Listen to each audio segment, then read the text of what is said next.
Good afternoon, everyone. And sorry to be interrupting because the chats, the conversations are lively, and that's always a good thing. It's good to see everyone in person again. But I would suggest that we start this session. It is a great pleasure to be here with you. It's always a pleasure to be in Copenhagen. For me, it's home, so it adds a little bit there. But it's also a great pleasure to see all of you in person again. I've been meeting a few of you outside and on my way in here. And I think I recognize you from the screen, but I'm never quite sure because it really does make a difference to see people in person. So a very warm welcome. It is a great pleasure to actually see each other and have all the interesting talks in the margins and outside the meetings. And I have an echo, and I hope that will disappear. I move away. So the Copenhagen Forum, together with the Madrid Forum and the Florence Forum, has really become one of the key instruments for cooperation and policy implementation in energy across the European Union and with our neighboring countries as well, of course. You're all here, so you know that better than anyone. For me, it's the first time I'm here in person, and glad to be here to meet ministries, government bodies, regulators, project promoters, associations, together here in this beautiful building, and to make sure that we create together a clear and stable framework for cross-border infrastructure across the European Union and in the neighbourhood. We are, of course, at a very special place when it comes to energy and infrastructure.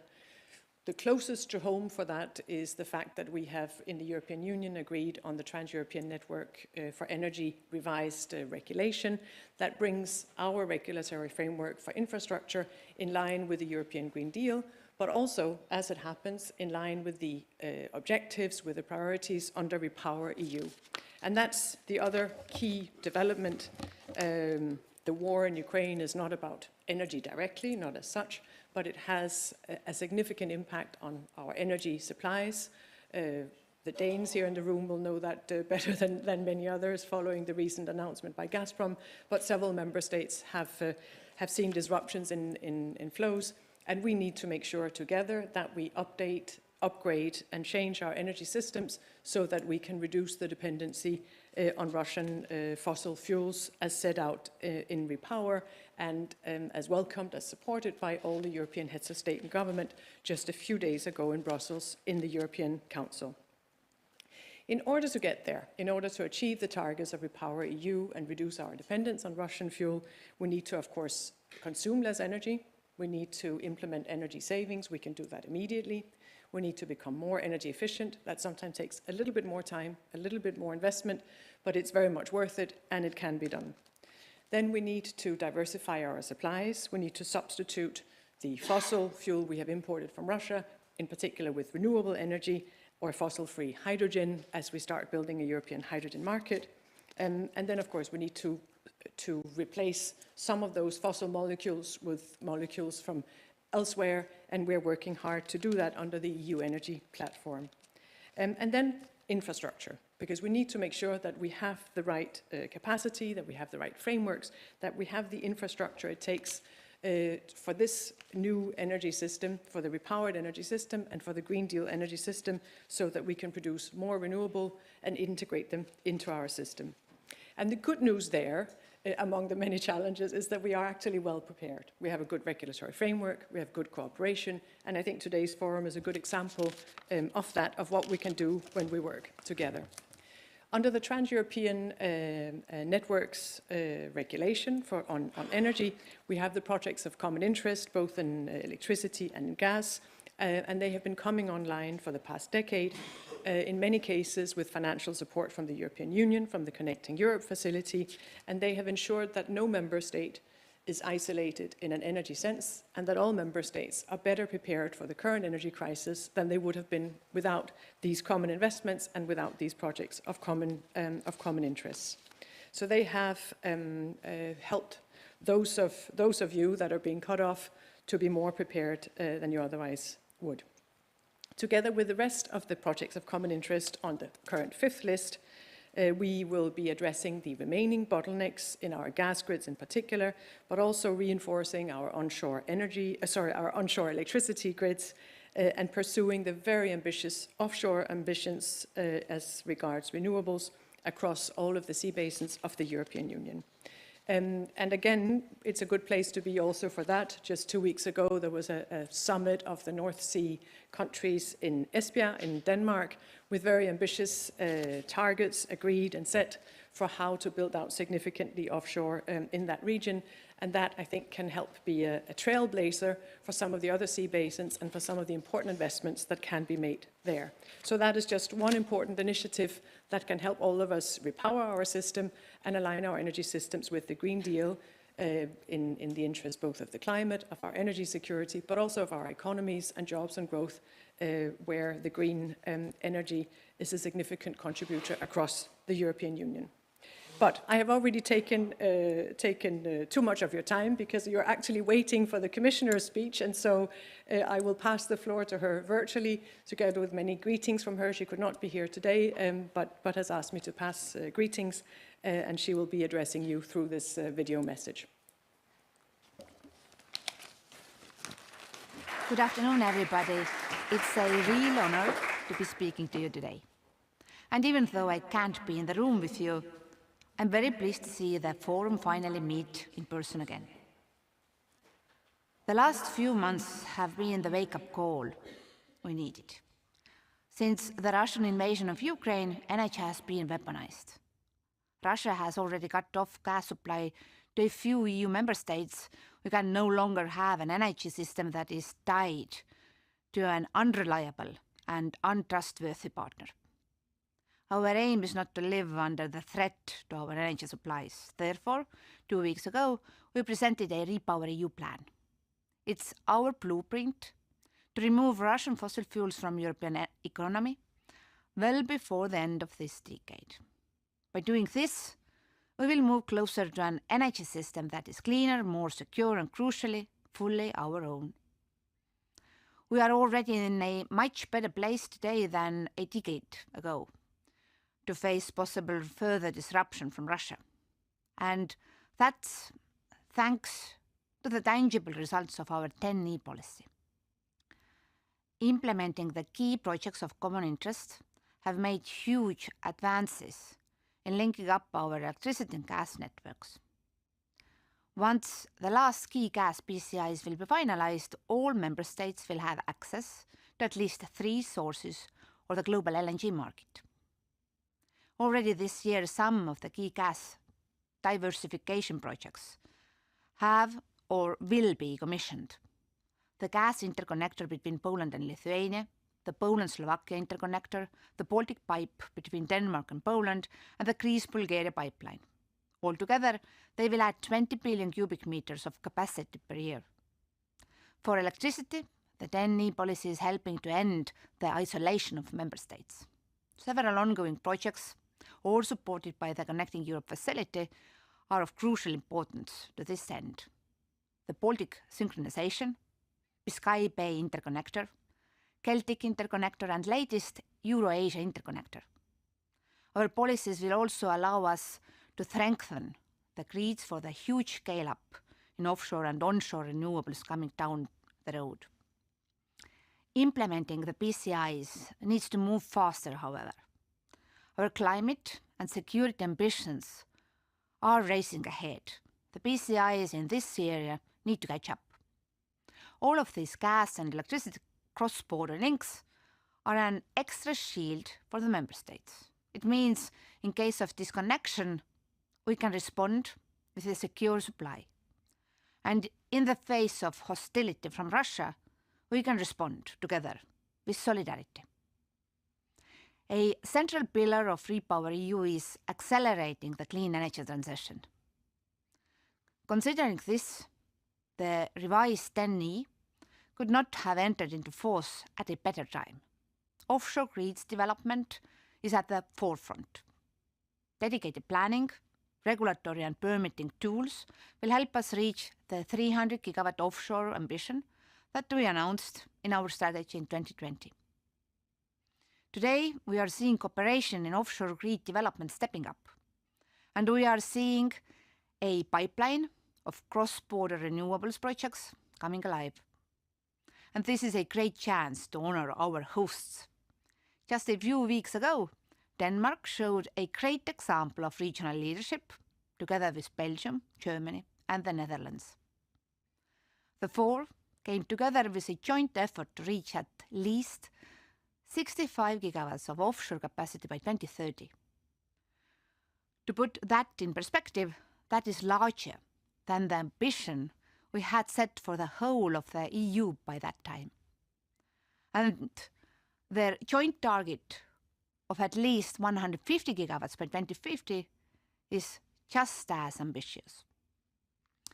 This is the momentum we need and a step in the right direction to set goals per sea basin as foreseen in our new Tenney policy. Tenney will also play a strong role in a similar way for hydrogen. It will introduce rules for infrastructure planning and development.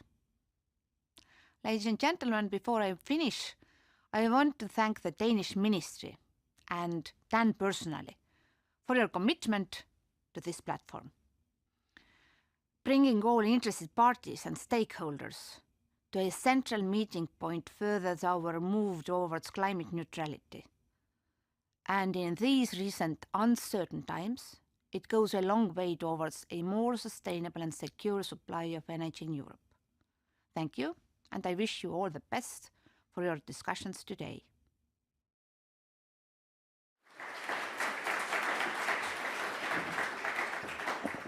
And with that, it's a great pleasure to welcome Lars Frelle Petersen, who is a permanent secretary of the Danish Ministry.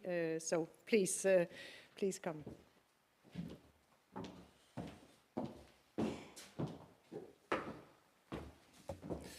Thank you, Ditte.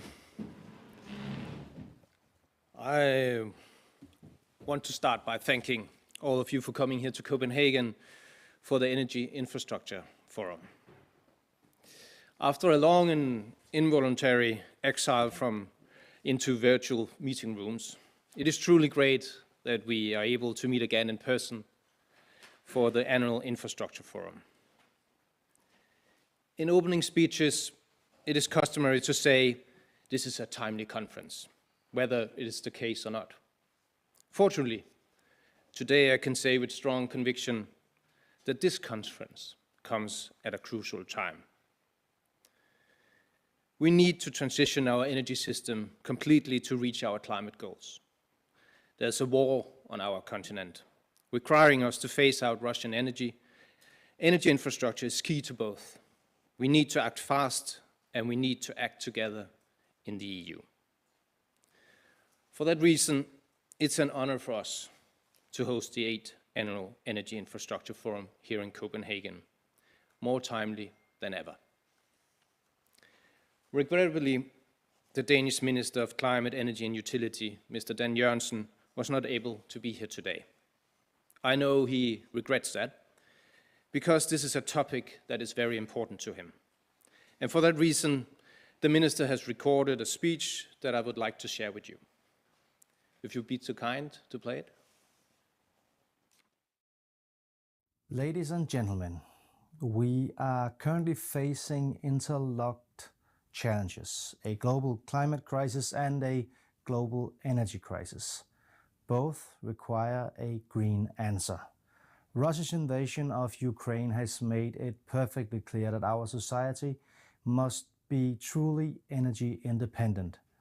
That's why we have to phase out Russian oil and gas. It's necessary for the climate and it's necessary for our security.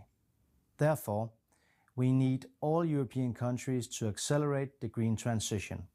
And that task requires green power, and lots of it.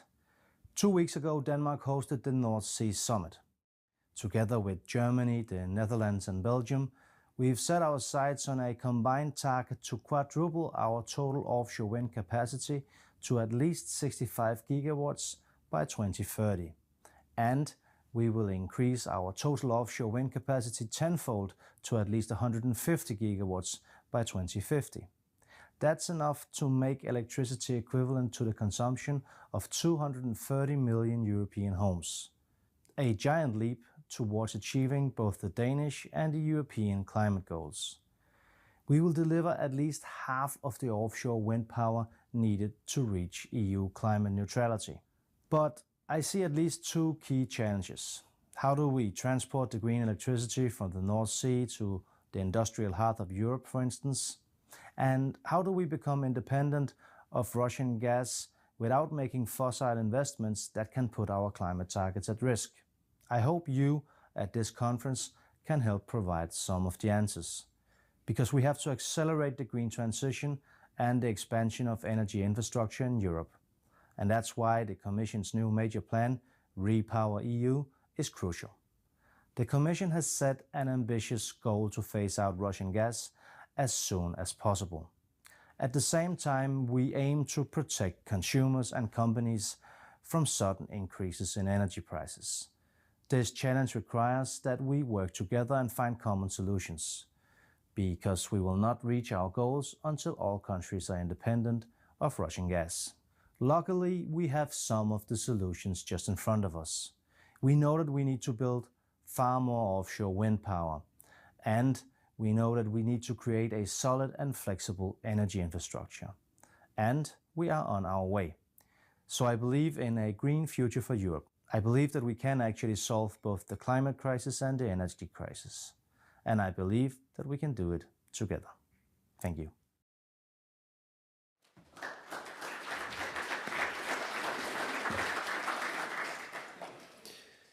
I would like to follow up on a few of the Minister's remarks. As already mentioned, I think, by all of the speakers before me, we hosted here in Denmark the North Sea Summit 2 weeks ago in Esbjerg. It was a big step for us, I have to say. And if I may be so bold, it was also a big step for European energy policy. Traditionally, we have seen a national approach on regular offshore wind farms, sending electricity home to domestic shores. But we wanted to go beyond national borders, to share our green energy resources and to allow energy to go where it is needed the most. And 2 weeks ago at the North Sea Summit, we achieved a milestone towards this goal. Along with Belgium, Germany and the Netherlands, we agreed to develop the North Sea as a green power plant of Europe. We decided to work on establishing a common grid in the North Sea, connecting energy islands, offshore wind production, and surrounding member states. This is the kind of next-generation regional energy infrastructure we have to establish to reach our ambitious climate goals. Business as usual, or rather, infrastructure as usual, won't cut it. To support the offshore energy hubs in particular, the EU must prioritize transboundary power grids. This will enable further cross-border integration of low-cost renewable energy. For example, we must focus on new green power corridors, connecting offshore energy hubs with load centers in Central and Eastern Europe. By taking a regional approach, we can ensure that we reach the full potential of the energy hubs to the benefit of all European member states. Besides supporting the green transition, the North Sea as a European green power plant will also allow us to maintain high security of supply and affordable prices for customers, even as we electrify transport and phase out fossil fuels. The importance of this is more clear than ever in the wake of the Russian invasion of Ukraine. Europe, as well as the rest of the world, faces a new geopolitical reality and new energy demands. Therefore, it's nothing less than imperative that we phase out Russian gas consumption as soon as possible. The best way to do so is to accelerate the green transition, and this requires that we strengthen the European energy infrastructure. I believe that the European Commission's REPower EU plan is central to this end. Phasing out Russian energy gas as soon as possible must go hand in hand with our green transition. This requires increasing the deployment of renewable energy, and we must do this at a much faster pace. Therefore, we need much faster processes for approving renewable energy projects and transmission infrastructure. We must recognize that it is an overriding public interest. We must also prioritize funding, such as from the Connecting Europe facility and Invest EU on the green projects. And at the same time, we must avoid investments with a risk of fossil fuel lock-in and stranded assets. To sum up, infrastructure is the backbone of the transition to achieve our climate goals and a greater energy independence. As policymakers and experts in the field of energy infrastructure, all of you here at this conference are at the center of this effort. Therefore, I hope that today and tomorrow will bring fruitful and inspiring discussions to the table. Thank you.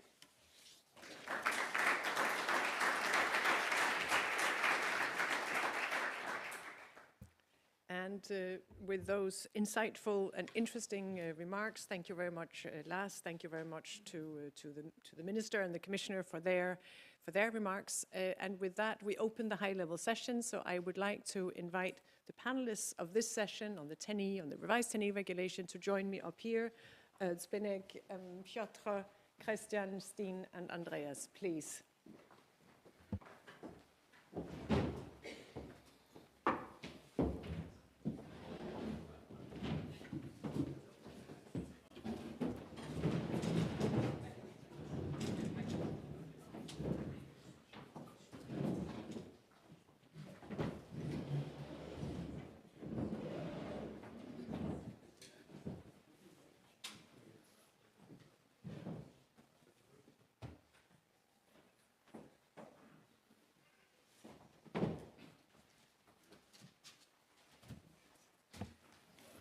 And I would like to make some opening remarks to frame this panel discussion, and very much look forward to hearing what my co-panelists have to say, and to a further enlightening discussion on the revised Tenney regulation. I think the four of us in our introductory remarks have recognized the role of Tenney in building European infrastructure over the last decade, but also the importance of the revisions that have been carried out.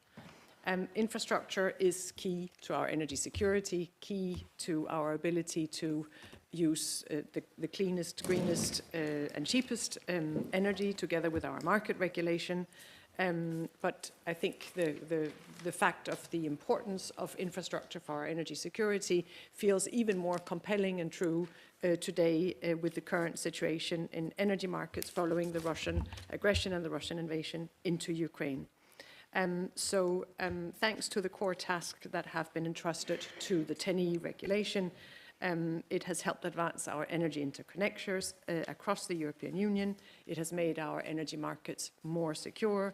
It has made them better integrated, and it has made them significantly more competitive than 27 islands would have done across the European Union. So we have more sustainable energy system, more secure energy system, and we have been able to integrate significantly increased shares of renewables in the overall European energy system. Now, to achieve climate neutrality by 2050, as we have set ourselves a commitment to do, and to lower our greenhouse gas emissions to achieve it, we are going to need more integrated energy systems. We are going to require more electrification of our energy systems, and we are going to need to deploy significantly increased levels of renewables. And then, of course, we need to decarbonize the gas sector in parallel to that, and incentivize a higher uptake of innovative solutions. I mentioned in my opening remarks, I think everyone else did as well, so I don't need to go into detail on that. We need to speed up offshore renewables. We need to use hydrogen, other energy carriers for all this increased renewables. And we need to accelerate the permitting process of grid projects and of renewables projects, as Lars Frelle Petersen has just said in his remarks as well. Commissioner Simpson in her remarks referred to the importance of accelerated processing around infrastructure approvals, and that is one of the objectives and one of the achievements still to be implemented, but important achievement in the revised Tenney regulation. And in addition to that, it will send the necessary investment signals to project promoters to help investment in additional grids where that is needed, but also to increase the efficiency of the operation and to incorporate better the digital and innovative solutions that are needed for our European energy system. The acceleration of renewables is one of the main pillars of the revised Tenney regulation, and it's also one of the main pillars of the Repower EU project, and the acceleration of permitting in that context is crucial. Lars Frelle Petersen mentioned that as well, and it's one of the key proposals as part of Repower EU. But already in the Tenney regulation, in the revised Tenney regulation, we have strengthened and clarified the permitting regimes, the permitting procedures for projects that will go in to become projects of common interest. And we have introduced in that context a system of unique points of contact for offshore grid projects, for example, so as to facilitate the sharing of knowledge and cooperation between promoters and authorities, including across countries, across borders in the European Union. Together with these targeted actions under the Tenney regulation, we aim to speed up the implementation of electricity projects of common interest for a better interconnected system that will enable us to increase the share of renewable energy sources and reduce what we are currently seeing as significant curtailment of renewable energy sources. So over the past decade, we have diversified significantly. We have strengthened our security of supply. As I think we all mentioned in the introduction, we have more interconnectors. We have a significantly increased number of Lng terminals across the European Union, and that has helped us put in place the infrastructure that is needed to diversify our gas imports. And the numbers since the beginning of the year in terms of LNG imports replacing Russian gas speak for themselves. In light of the threat to energy security and to security more broadly that is posed by the Russian invasion, we, together with NSOG, have looked at remaining weaknesses in the natural gas grid system, and we're grateful for the contribution of NSOG in helping to map needs in light of these challenges. The assessment and discussion with European member states at the high-level groups confirm that it will be possible to mitigate the end of Russian gas imports, and it will require us to put in place demand reduction. It will require us to ramp up the domestic production of biogas in particular, but also moving to hydrogen as mentioned. And then it will require some fairly limited, but nonetheless some additional gas infrastructure beyond what has already been included in the 5th PCI list. In parallel to the diversification that we're engaging in, we need to move away from fossil fuels so that we stay on track for reaching climate neutrality. And we need to enable hydrogen trade, hydrogen flows across Europe, and help create a global hydrogen market and get access to that global market. Here, the Tenney regulation again has a crucial role in that it prepared the ground for the emergence of a pan-European hydrogen infrastructure and the uptake of local renewables and low-carbon gases across Europe, such as biogas and biomethane, which will be increasingly important in light of the repower objectives and the need to replace Russian molecules with domestic molecules where that is possible. So the revised Tenney Framework will support electrolyzers and hydrogen pipelines. It will support compressor stations, storage, and terminals for import of liquid hydrogen within the EU and projects between European member states and third countries as PMIs. And through targeted investments also into IT, we will be able to establish smart gas grids, and that will feed the renewables and low-carbon gases produced at local level into the transmission grids across the European Union. And this will become the backbone to supporting the ambitions that we have set in Repower EU. We are aiming at 10 million tonnes of domestic renewable energy production, 10 million tonnes of renewable hydrogen imports, as well as 35 billion cubic meters of biomethane production by 2030. So ambitious targets and a need to strengthen our infrastructure and scale up investments from now, essentially. So together, under the trans-European energy networks, we can achieve much more than we can do alone. We need cross-border projects, and we need to work together to achieve that. And that's the principle behind the Tenney regulation, also the revised regulation. It's the principle behind all the work that goes on in the regional groups, the high-level groups, and the different fora, like the one we are in today, the Copenhagen Forum on Infrastructure. And it's also the principle on which we base the financing and the support that is granted under the Connecting Europe facility, which remains an important envelope, an important financing mechanism to build and strengthen our infrastructure. The primary purpose of our Tenney regulation and the Connecting Europe facility is to identify, promote, support projects and focusing on projects that have a clear European cross-border impact. The CEF is the only instrument that is designed and focused on these projects and that gives the possibility to finance projects that involve multiple member states with a strong cross-border dimension, which is absolutely essential for the European energy network, but even more under Repower EU. It should be clear that the CEF funding is, of course, a last resort. Where there is market financing, then that is the best option. It is more important than ever to harness the participation of stakeholders in the decision-making process beyond the selection of the grid projects, as well as their construction on the ground.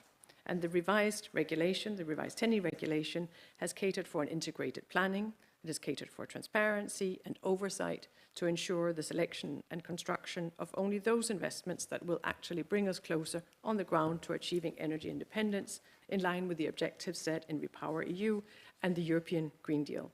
Here, the focus on offshore project development, the optimised and joint infrastructure planning, and the provisions for hydrogen, electrolyzers, and smart gas grids really allow the Tenney to play a strong role in moving away from Russian gas. So we have a strong common framework for the continued planning and investment into infrastructure.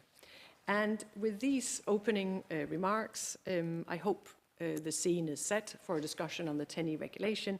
And I would like to open the panel by another pre-recorded message from Morten Helveg Petersen, member of the European Parliament and member of the ITRE Committee of the European Parliament, a rapporteur on our offshore renewable energy strategy in the European Parliament. And I hope that works.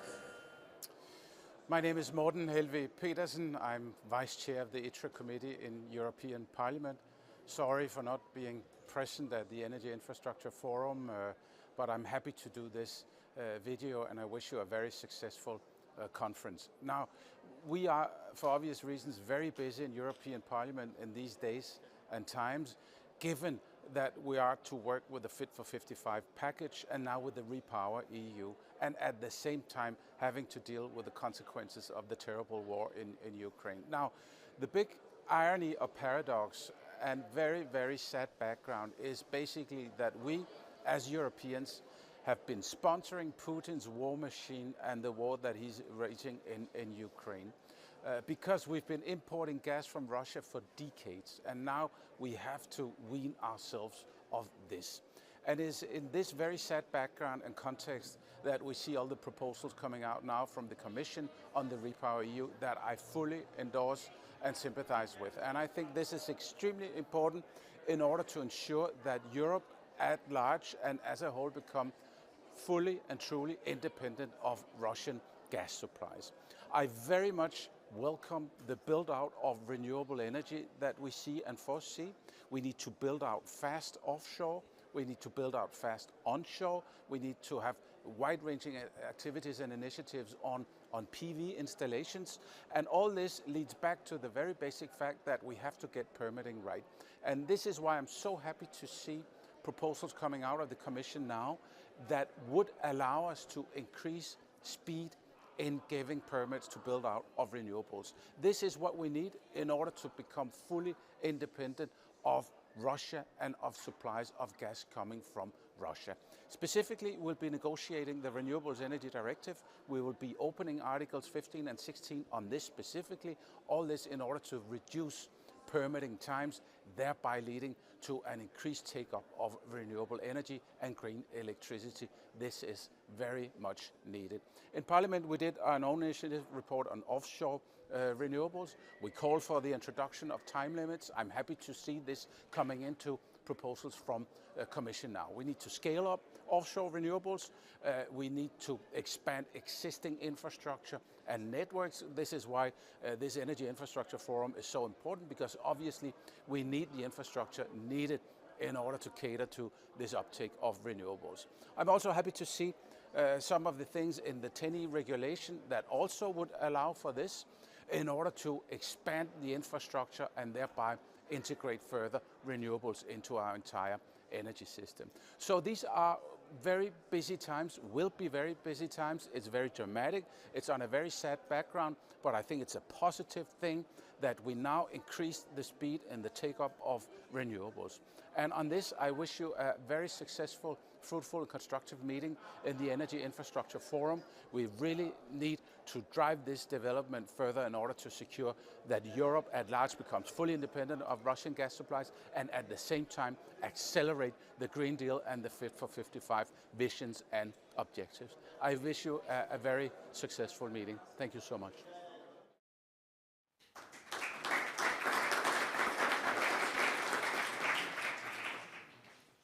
And with thanks to Morten Pedersen for those remarks, I am delighted to bring us all back into the room and to give the floor to you, Piotr. Very good to see you in person, representing NSOG. Please.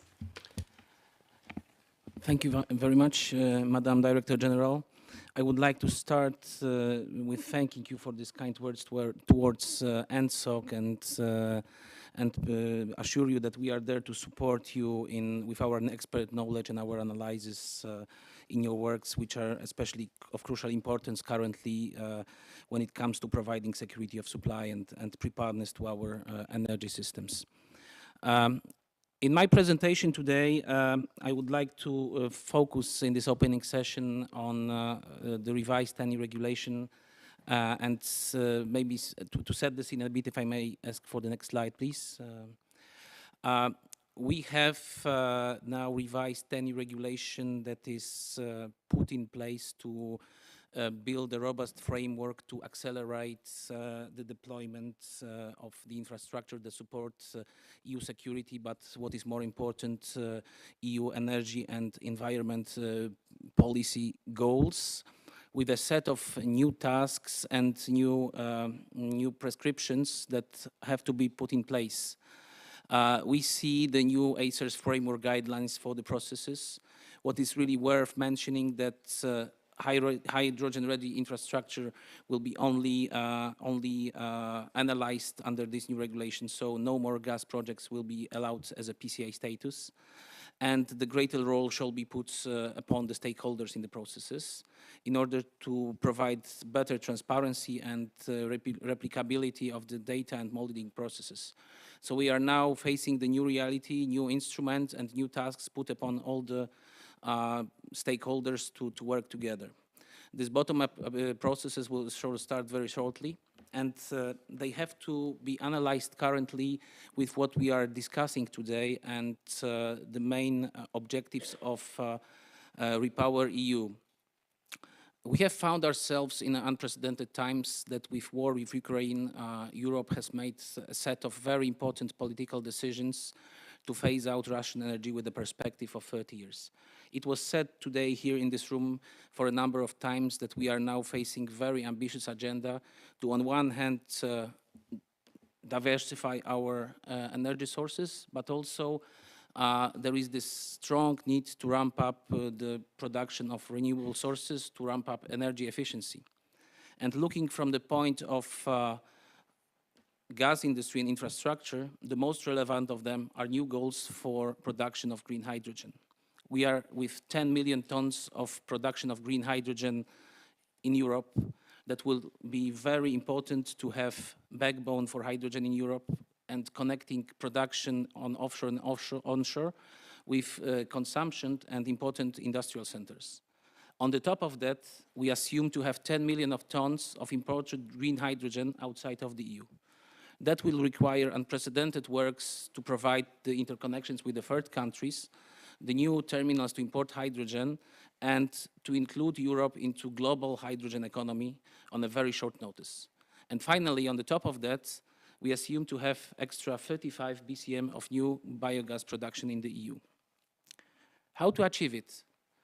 To achieve it, we need to ramp up the development of infrastructure.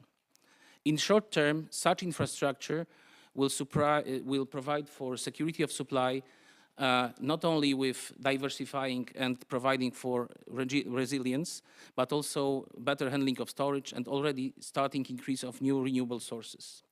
In the midterm, we have to expect to provide for new supplies from different sources, LNG, domestic production, and to provide for flexible new directions of the flows, to break historical east-west flows to west-east flows that are of the importance.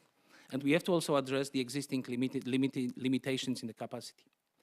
In order to achieve this, we also have to be ready and look at the perspective of 2030 to provide for European hydrogen market. It won't be possible with robust and flexible hydrogen infrastructure. We have to create hydrogen corridors and connect valleys and import capacities with the centers of demand. It can be achieved via repurposing, which is the most efficient manner, and also in introducing energy system integration into all our actions, not only in a horizontal manner, but also vertically as well. Next slide, please. What are, in our opinion, the key takeaways and key prerequisites to achieve these ambitious goals?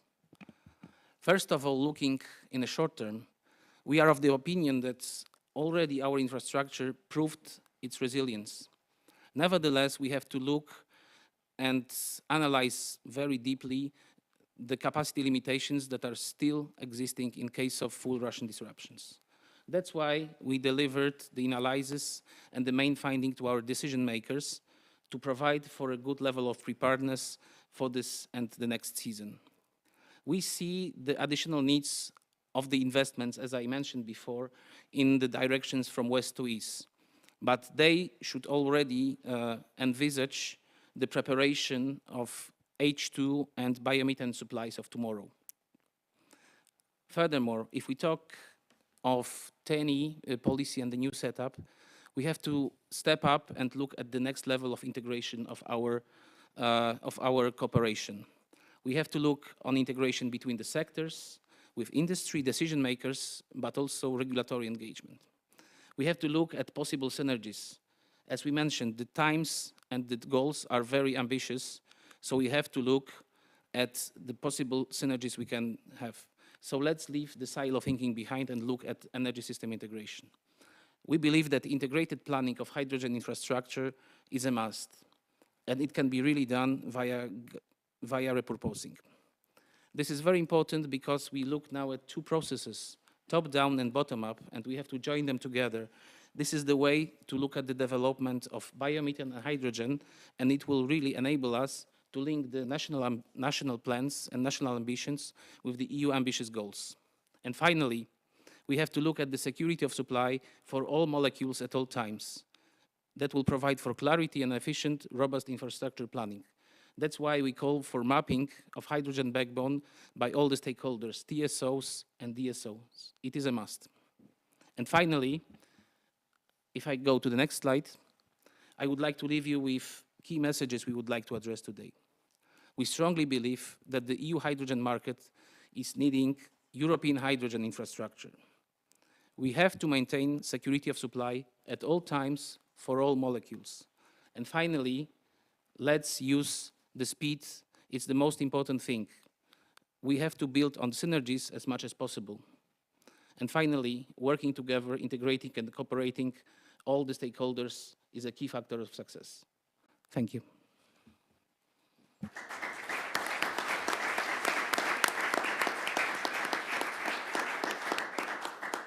Thank you very much, Piotr, for those remarks, and thank you for all the work that you've been carrying out, especially since the beginning of the winter on readiness, preparedness, security of supply, and now the summer supply outlook.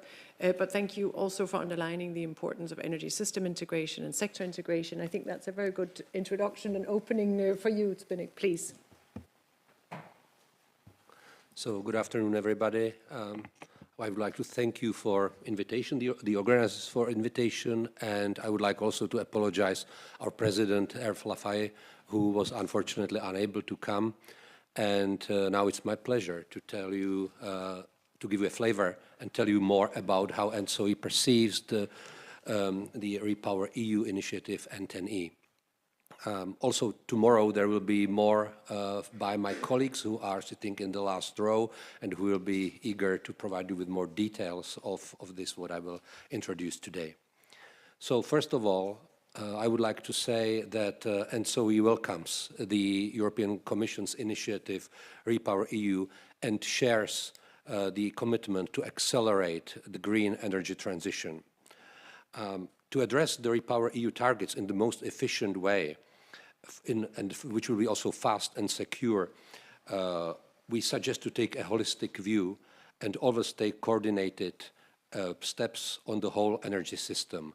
These are two keywords which we would like to highlight. This is coordination and consistency. For this purpose, we believe that the European electricity transmission system is the most powerful tool to deliver the decarbonization as a reality, and it's because it's well positioned to integrate all these elements, which was already said by my colleague from ENTSO-G and also by the previous speakers, and also because in many cases the direct electrification is the most efficient way how to deal with the challenges and with the intermittency of renewable sources. This one system view requires a very strong involvement of and coordination and infrastructure planning across the sectors and increased coordination, cooperation, collaboration of all the stakeholders. There, the sector coupling and other new investments and initiatives are very important. This revised 10E is a key instrument to deliver our common objectives. It paves the way towards an integrated, smarter, more efficient, more secure energy system, and it also puts the power in the center and rightly emphasizes this holistic approach, which is described on the picture. It also supports innovation and recognizes importance of interconnections beyond EU borders. The next slide, please. Regarding 10E as this key instrument, I would like to highlight a couple of elements which I believe are very important. There's three of them. One is system planning, one is permitting, and one is regulatory framework. On the system planning, I would like to say that, of course, it's our DNA to use the existing networks as much as possible and to maximize the existing grid for moving power across Europe. However, the timely expansion and upgrade of the existing networks is also an imperative for the new targets which are set by REPower EU. So in addition to these investments which are foreseen in the 455 package, we believe that there will be needed more projects and solutions beyond the 5th PCI list to reach these targets. Especially regarding offshore, which is the key pillar to make the European energy system sustainable, resilient, and self-reliant. Integrating and strategic offshore planning is something that can be done without the connected infrastructure and without the networks which will take this power across the Europe from the offshore parts to the Central and Eastern Europe. And also we need to use the time and space and thus develop the successful upgrade of the whole system. For this purpose, ENTSO-E has a very good planning supporting tool which is called TYNDP, it's our 10-year network development plan, which we are ready to expand according to the new targets. On permission, which is one of the key prerequisites for timely implementation of infrastructure projects, we believe that a faster, effective and more inclusive permit planning will be needed not just for renewables but also for the connecting infrastructure, including those parts of the grids which are not directly linked to renewables. There could be bottlenecks which are in the middle of Europe. There could be other elements which needs to be connected, reinforced, And so the purpose of this is to move in the most efficient way the higher volumes of renewables across the continent.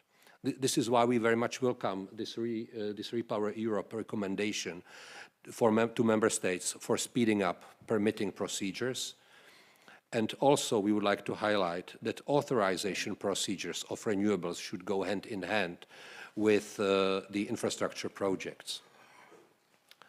The last but not least is a regulatory framework for anticipation, for anticipatory investments and innovation, where I will say just one thing, and that is that it should be recognized that we are moving from the, let's say, old world of CapEx investments, which were the most necessary to boost the infrastructure, to OpEx-based solutions, which are very much related to smarting up our grids. As an example, which I would like to give, is higher digitalization of all the processes, cybersecurity, and also there could be new technologies like online dynamic rating of the overhead lines. To sum up, I would like to say just again thanks to the Commission for this very ambitious and good initiative. We are committed achieving European net zero targets at even faster pace. We believe that TYNDP 2022 is a robust reference on how this should be done. Also, the large scale of renewables integration should be done through ensuring adequate transmission infrastructure to connect across and beyond borders and sectors. The next one is a simpler and faster administrative and permit granting procedures, which is a prerequisite to achieve that, as well as higher investments and needed network infrastructure in a timely manner as a fundament for future market integration. That's why we very much welcome the recent 800 million euros call for proposals for clean energy infrastructure projects of common interests. And last but not least, our standard statement, acting locally, coordinating regionally, and cooperating at European level. We are fully committed to deliver the green transition and move towards smarter power system and climate neutral Europe. Thank you very much for your attention.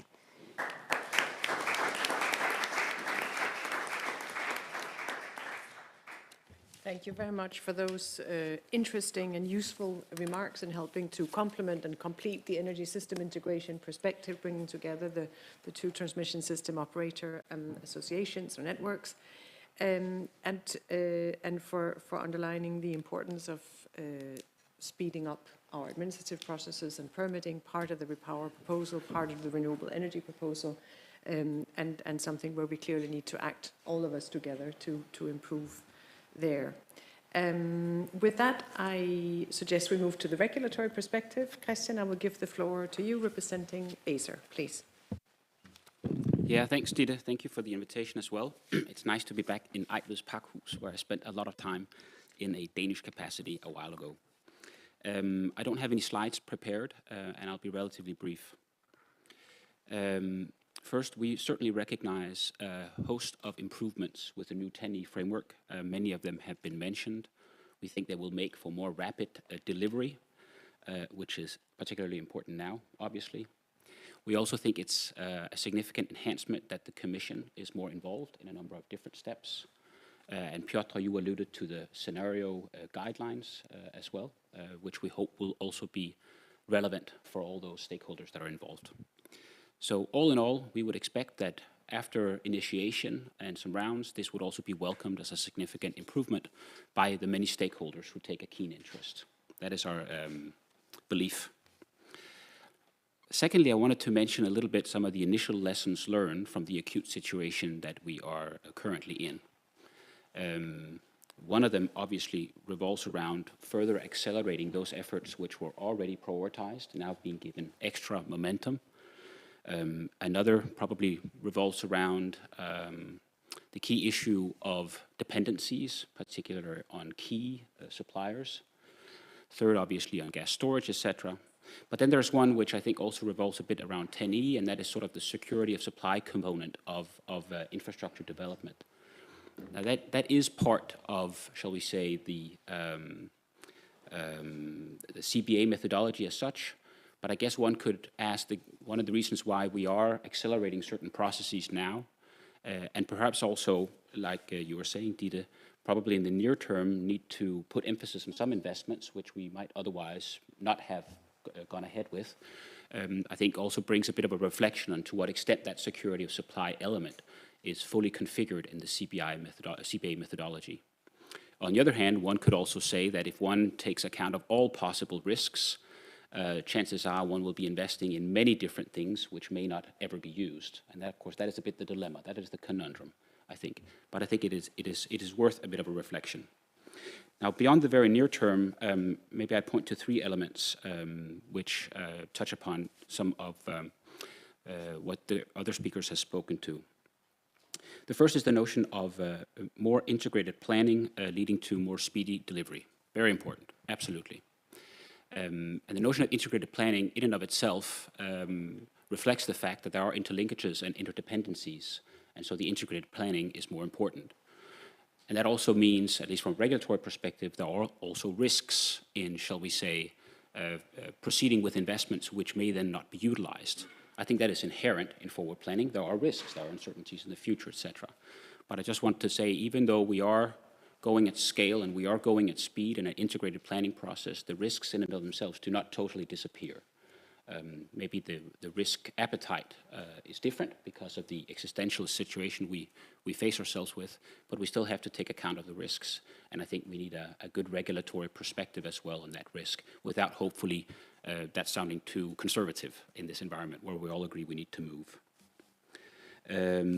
Secondly, in terms of beyond the somewhat nearer term, I wrote down a few things what Minister Dan Jørgensen said as seconded by Fralle, the permanent secretary, a while ago. This going beyond the national approach, the more regional approach, and getting power and energy to demand centers which could be quite far away. I think that is absolutely key.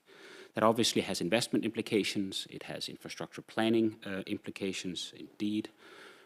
Maybe it also needs for us to look at what we call cross-border cost allocation principles in a new light. If we have more transit-oriented infrastructure, maybe one needs to make sure that some of the benefits with those infrastructure lie in those places which up until now have perhaps been more hesitant towards allowing such new infrastructure build, basically thereby also tackling the perceived lack of localized benefit. And I think it brings up perhaps also a more fundamental political issue. Maybe it's not Tenney related as such, but I think it's related to the overall discussion. And that is in this more regional situation that we will find ourselves in if these visions go ahead. How do we make sure, shall we say, that the adequate political investments in that mutual reliance are taken? Because I would assume that some countries would find themselves in a situation of more permanent, shall we say, structural export type situation. And by extension, some would find themselves in a more structural import type situation. And that can be socioeconomically hugely beneficial, but there are probably also political conversations to be had around that so that everyone is fully comfortable with that enhanced mutual reliance. The final thing I wanted to mention beyond the somewhat nearer term, it connects to what the NSOE Vice President said, what I would call the necessity in this scaling up environment, which will face some difficulties to make the most of what we already have. And I think that speaks to also what you said, the value of incentive regulation and making sure that if one puts in place more efficient, shall we say, a regulatory framework which incentivizes efficient use of what we already have, let's say that increases a bit the system stress for the asset owners and that increases risks.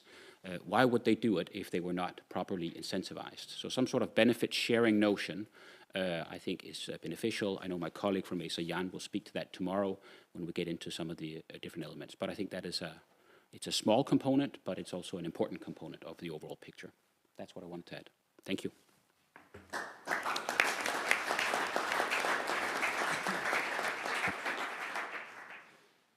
Thank you very much, Christian, for bringing the regulatory perspective, the role of security and cost-benefit analysis, risk planning, forward planning, and linking into to your national and regional and European perspectives as well. With that, I would like to give the floor to Steen, European Climate Foundation, please. Thank you very much, Dita, and good afternoon, everyone. It's really great to be here, and of course, a really timely and important conversation to be having. And I'd like to just well, add to some of the perspectives that have been given in the room here so far, and actually pick up on, in particular, on a point also raised by the Danish minister about, well, you know, we need to move obviously forward with clean energy deployment, and we need to be mindful of also fossil fuel lock-in in the very short term. And so one of the questions I'd like to address in particular, which I think is a little bit at the background at the moment, but it's worth highlighting, is indeed this question of the Repower EU agenda and whether or not that requires the build-out of any additional fossil fuel or gas infrastructure, so the supply diversification aspect of that. I've brought just a couple of slides that I'd like to walk you through. And if you could just proceed to the next slide. I want to just start with a little bit of a primer. I mean, this is not new to any of you, of course, but I just want to highlight, you know, the extent of the trajectory of gas demand reduction that we're going to be seeing over the next 10 years. We already knew, of course, that the Fit for 55 agenda by the European Commission is going to be reducing gas demand by about 30% over the next 10 years. The Repower EU agenda, though, and this is something that, you know, the graph that you can see on the slide here is from the European Commission staff working document, will actually dramatically accelerate that trajectory. And I think that's just something that I haven't certainly seen referenced very publicly, but I think that's to the European Commission's credit, right? So they've absolutely recognized that the best way to get off Russian gas is to double down on clean energy deployment, is to really accelerate gas demand reduction. And so we're seeing that reflected here, where the 30% by 2030 essentially becomes, we're actually doubling almost the amounts of BCM reductions in the same time frame. That is a massive reduction in gas demand. And so if you go to the next slide, what you see here is the trajectory for gas network expansion. And you can see here on the top end, the projects that are in the pipeline that are still being proposed. Not all of these are fifth PCI projects. There's also projects at national level that are not on the PCI list included here. You can see that that runs completely still in the opposite direction of where we're supposed to be going. And I've taken the liberty of, this is a graph by Global Energy Monitor, who do an annual assessment. I've taken the liberty of adding the Repower EU graph there at the bottom. So there's a really big opening gap between, on the one hand, the trajectory of travel, and the other hand, you know, the expansion that we are still seeing on the system, raising indeed this question of, you know, are we opening ourselves up to a lot of fossil infrastructure lock-in, which of course we know households at the end of the day, through the regulatory asset base, are going to be on the receiving end of. One point to note here as well is, I think, certainly for too long, gas network planners have been dismissing the notion of gas phase-out. They've treated it as something that is very much on the tail end of their consideration beyond 2030. And if you look at the NSOG scenarios, even in the TYNDP 2022, I'm afraid to say, you actually see an assumption of gas demand remaining relatively level until 2030, and only then seeing a significant decline. And that's just something that is no longer in line with the projections that I've shown you on the previous slide. Now, of course, I already hear you think this is a very simplistic representation of overcapacity, and you know, whether we have the infrastructure in the right place requires you know, deeper modeling. And so what we've done also over the last couple of years repeatedly is we've been working with energy modelers to indeed assess whether we have the infrastructure in the right place to deal with now, and in particularly in this moment, to deal with the question of Russian gas phase-out over the next couple of years. We've worked with Artelis, these are the French energy modeling company, the people behind the European Commission's METIS model. They actually already use an integrated electricity and gas model, which is the direction of travel that both ENSOs will be taking. And so they have worked with us, and you can see this on the next slide already as well, then, to essentially assess whether we need new infrastructure to deal with a Russian gas phase-out by 2025. This is 2 years earlier than the European Commission's Repower EU plan, and we've asked them to do this on the basis, obviously, of the Fit for 55 policy agenda, so taking into account the gas demand reductions that we are going to be seeing over the next 5 years already in line with that 30%. So if we would model Repower EU, we would probably see an even more stark contrast. And what you see here on the left-hand side of that graph that I've put there is that we actually we don't foresee any problems in terms of the infrastructure that we have online. And I'm saying infrastructure that we have online, just to clarify, this takes into account, on the one hand, projects that already exist today, as well as projects that were under construction at the start of the year, which will be completed by the year 2025. So what we find there, and you see that in red, we have only some very minor loss of load issues, so a lack of supply in the Baltic states. This is very minor because it's 10 hours taken across a whole year. This is a very insignificant amount. And Finland in the Baltic region so would be most affected. We know that, of course, Finland already has been cut off of Russian gas in the meantime, and they will be moving to put in place a floating storage regasification terminal by the start of winter, which also in our modeling, when we've asked Artelis, can we provide, how do we deal with this loss of load? The floating LNG terminal in Finland was one of the projects, was actually the only project that came out which would address this particular issue. On the other hand, though, you could also say we could double the deployment, or we could increase the deployment of clean energy in the Baltic region, and that would similarly deal with this very minor loss of load issue. The right-hand side is just, if you look beyond the hood of the modeling that occurred, you can really see that we have flows going from west to east. We have flows going from the south to the north using existing import pipelines being maximized, also using existing LNG infrastructure. The takeaway from all of this, obviously, is in our modeling, we find that the Russian gas phase-out does not change the calculus on gas network deployment, which, in the spirit of the new Tenney regulation, will no longer be subsidized as of the 6 PCI list. Now, if you take that to the next slide, I just want to contrast that with the picture which has come out of Repower EU, and you've all seen this picture, of course. It's quite a different one from what we've come up with. So this is the picture of the investments that the European Commission has identified as being necessary for security of supply on the gas side. It's a mix of a number of 5th PCI list projects combined with a number of projects that are there in purple, a new pipeline, for example, between Spain and Italy, and a number of new floating LNG terminals. I think this raises the question, at least in our view, whether indeed the modeling that has been done that was on the basis of this fully took into account this very significant gas demand reductions that we will be seeing by 2025. And I want to particularly highlight, of course, that with the exception of the floating LNG terminals, all of these projects would take at the minimum 3 years to complete. This is 2025, at a time essentially when probably by the time they come online, they would be largely redundant. And I think that raises the question of why we need these projects and why, especially, again, households and taxpayers should be footing the bill for them if they are not going to be necessary. Then on the topic of the floating LNG terminals in particular, I do think that warrants just an added point. We, of course, see that there is a very real prospect of more countries being cut off by the end of this year. And so we certainly recognize that floating LNG terminals can play a role in mitigating that risk. They can bring in supplies. But here I also want to highlight that we think it's particularly important that we take a more holistic and integrated perspective on what will be needed to deal with a Russian supply cutoff. I don't need to tell you that the global LNG market is incredibly tight at the moment, is going to remain tight for the foreseeable years. There's no extra capacity coming online, also not in the United States.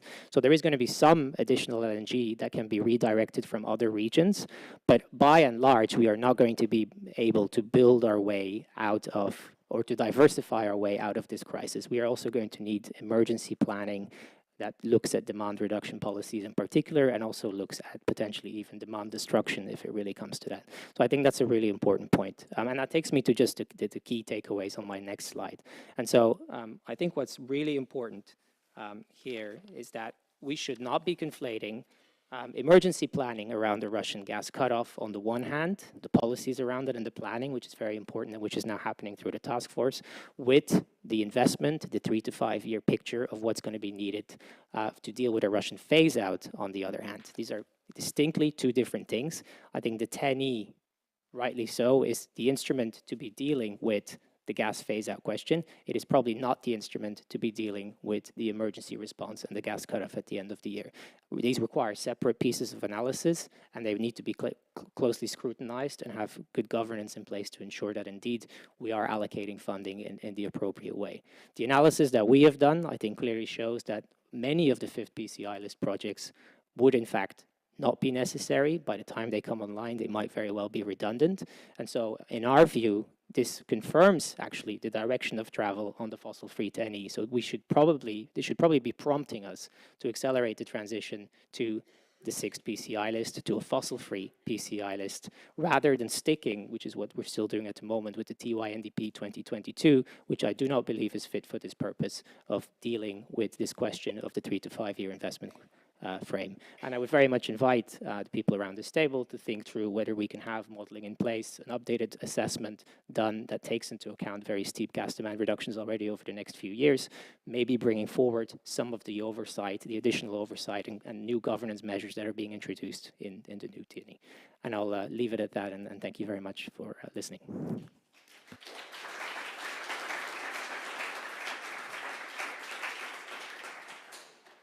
Thank you very much, Dean, for that contribution and the questions around the infrastructure needs under Repower, and rightly identifying the Tenney role, the Tenney contribution as one of setting the longer term infrastructure planning and ensuring a common European planning in that context. With that, I come to the last speaker on the panel today. Andreas, you're joining us from the Executive Agency for Climate, Infrastructure and Environment. Please. Thank you, and good afternoon. Indeed, I'm working at the Climate, Infrastructure and Environment Executive Agency. We are part of the European Commission, and we are implementing 7 EU programs. It's all around the Green Deal. One of them is the Innovation Fund, which is also has a place in the Repower EU Plan. But today I will focus on the Connecting Europe facility and for energy infrastructure. What have we done since 2014, which you can see on the next slide? We have invested and we have supported 150 actions in the different areas, and we have invested 4.8 billion euro into them. You see the bulk of these investments go into electricity, and followed by gas, followed rather closely by gas, and then we have CO2 and smart grids, which smaller amounts and also a smaller number of actions. And we have a very healthy mix between studies and works. And very often we are taking the PCIs at study level, we are supporting the studies, and then once the studies are completed, the PCIs come again to us, the projects come again to us, and we support them by the works where the bulk of the money is going.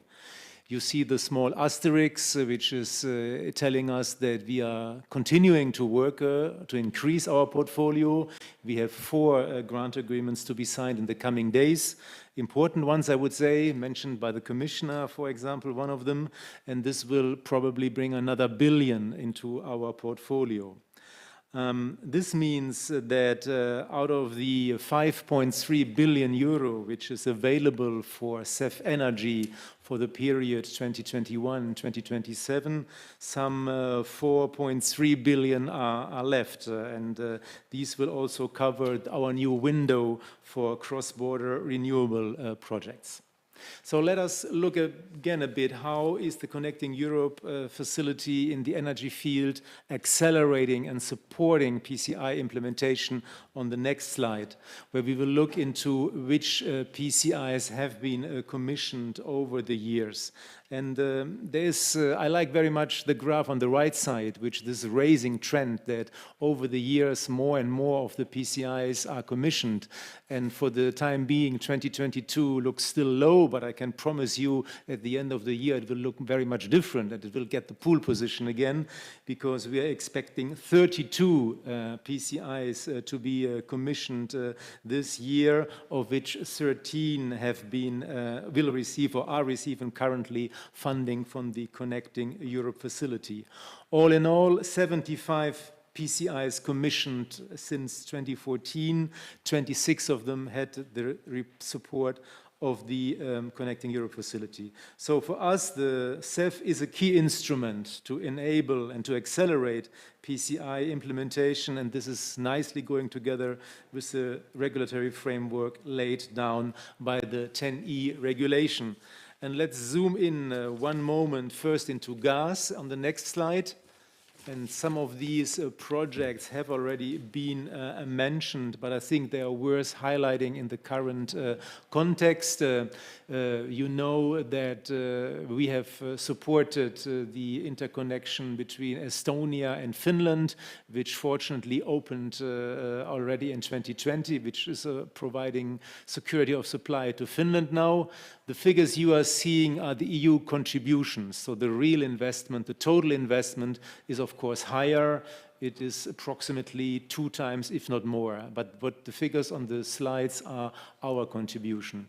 The next one on the slide is the Baltic Pipe, already mentioned by others, bringing North Sea gas via Denmark to Poland and the Baltic Sea region. We are very optimistic that in October 2022 this will be commissioned, and again in the current circumstances providing a very important alternative to the dependency on Russian gas. GIPL, the gas interconnector Poland-Lithuania, we are very grateful and fortunate that there was an anticipated commissioning. It has happened on the 5th of May, and this was a very important project, like you can see in number of figures for us. And we have talked a lot about LNG terminals, some more to come, and we are also funding others, but an important one is the one in Croatia, the Kirk LNG terminal, which again has a regional cross-border dimension, because this is not only supporting the Croatian gas network, but also the neighboring countries, Hungary and so on. So let's do the same for electricity on the next slide. What are our main key projects in electricity and smart grids? The Baltic Synchronization mentioned by Commissioner Simpson is a very important ongoing project and a big number. It's more than 1 billion investment from the CEF. You see on the photo some investments are taking place, are there, some milestones are there, but the overall, the full completion will be achieved only in 2025. But we are on a good track. Then in the area of smart grids, and again, it's cross-border, it's between Slovenia and Croatia, a completed project, a rather small investment, but it makes a difference in synchronizing these grids, and then it's a good project, the Synchro Grid project. And then the last one is Bulgaria, and there are several PCIs which are in the process of completion, 3 to be precise, and they are reinforcing security of supply. And again, they have a perspective beyond Bulgaria, because they're also very much important for Romania and Greece and other neighboring countries. And this is again an example where we have started with support to studies, and now we are grateful to see that the works are taking place and coming to an end and providing us the infrastructure. And my last slide is then, like other speakers, the key takeaways. The Connecting Europe facility in the energy sector is fully in line and fully aligned to the 10E and to the Green Deal and the Repower EU objectives. We are looking forward to working together with DGNR and all of you on the new areas, and we know we are ready to help and support from, let's say, the project on program management perspective. And we have already stressed the importance of offshore, of hydrogen. So we see our work in 2 ways. We will have to develop these new elements, while of course many other PCIs are still in the process of being implemented and will continue to be implemented with our support. Like already said, we see the instrument as a last resort, where the market, where the consumers cannot bear it, I have to say rather. And then we have a limited budget indeed, but it can be highly effective for the key infrastructure in need. And I think a previous speaker has alluded, indeed, there is a call open, so all project promoters interested, they are probably aware that on the day of the Repower EU plan, we launched our 800 million open call. We are looking forward to receiving good project proposals from you. There's an info day next week in case you want any support, any information of how to submit a good proposal, join us. And the deadline is 1st of September, and we are really looking forward to seeing good projects coming in. Thank you for your attention.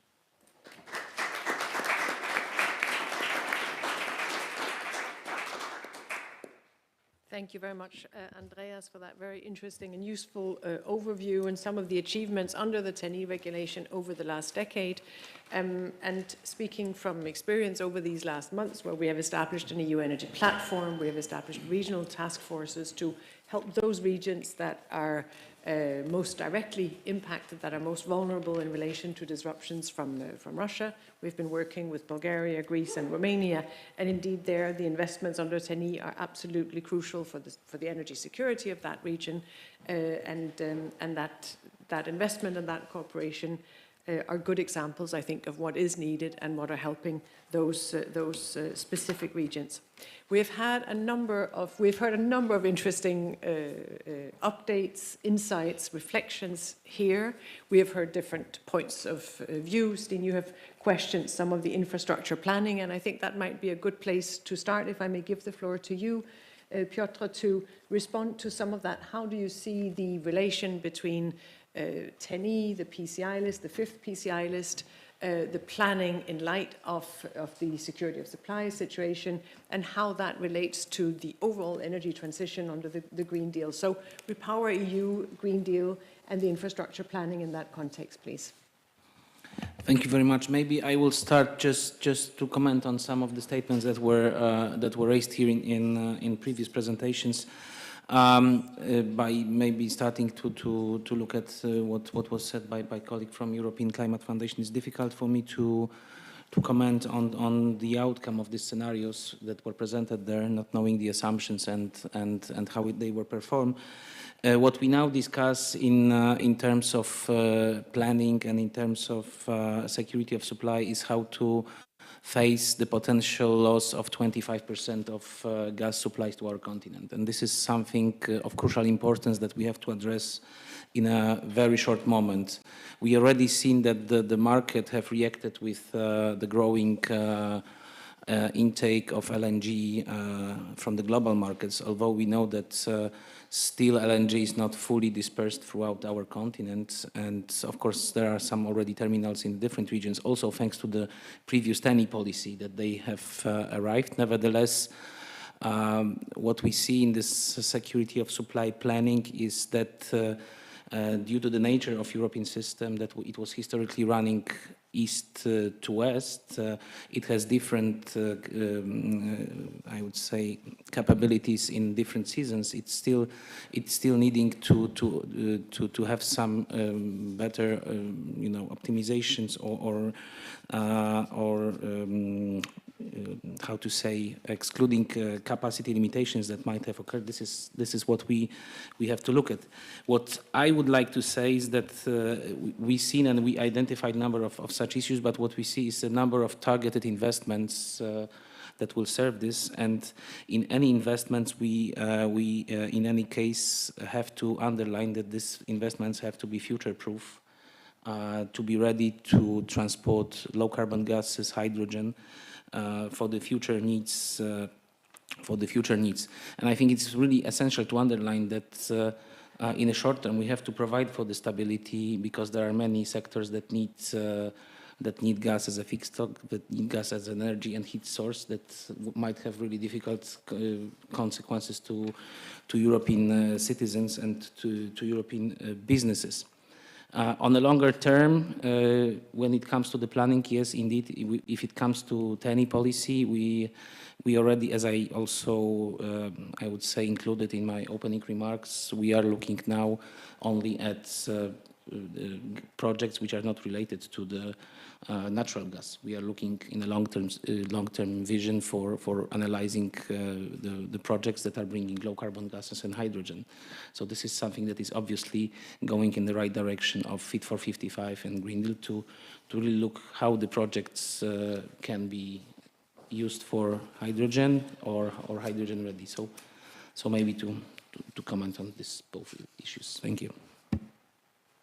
Thank you very much, Piotr, for that perspective, the longer-term perspectives, the future proofing, which is part of the revised TENI, the hydrogen-ready investments, an important part both of the green transition, but also relevant in every power context.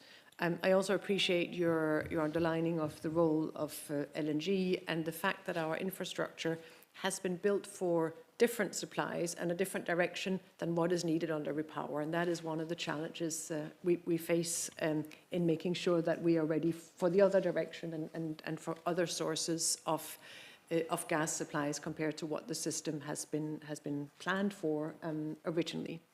I think another perspective of that, if I may use the fact that I have the microphone here, is that under REPower we are not working to increase the share of gas, as you also pointed out in your presentation, but we need to replace some molecules with other molecules in the very, very short term so that we are energy secure, and that's part of the REPower work compared to this longer term planning under TENI and related to the Green Deal. I would like to, if you wouldn't mind, Zbigniew, to look at the link between gas and electricity. And again, if I refer back to the regional task force that has been established under the EU Energy Platform, one of the discussions there in terms of energy security is the link between gas and electricity. And to make a concrete example, a number of member states have fairly high share of gas-generated electricity in their system. Now, to the extent that could be replaced by other electricity, then that would free up molecules, would free up gas that can go also to neighboring countries. And in this case, I'm thinking of Greece, where Greece has the potential also in the existing infrastructure to import more electricity from Bulgaria, for example, and from other neighboring countries, and thereby freeing up gas into a region that is facing disruptions. And so a very concrete example of the link between gas and electricity and the importance of the right infrastructure in relation to energy security, but of course also to the transition and to the increased electrifications of our systems. So it would be interesting to hear your perspective on that, please.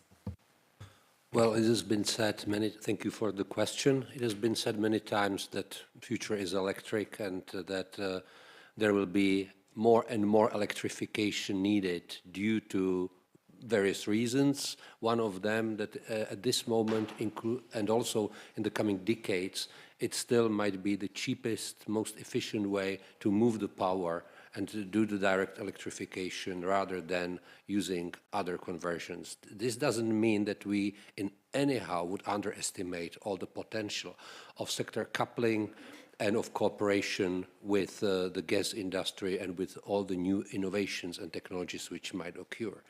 This means that we will seek an optimal solution for this, and it depends on particular geographical location and of the setup available. This is, of course, the case of Greece and Bulgaria, and I must say that I would like to, whenever I think about this region, I would like to thank our Bulgarian colleagues to be the ones who actually ensure that there is enough electricity supply both to the EU countries, but also to West Balkan 6 countries.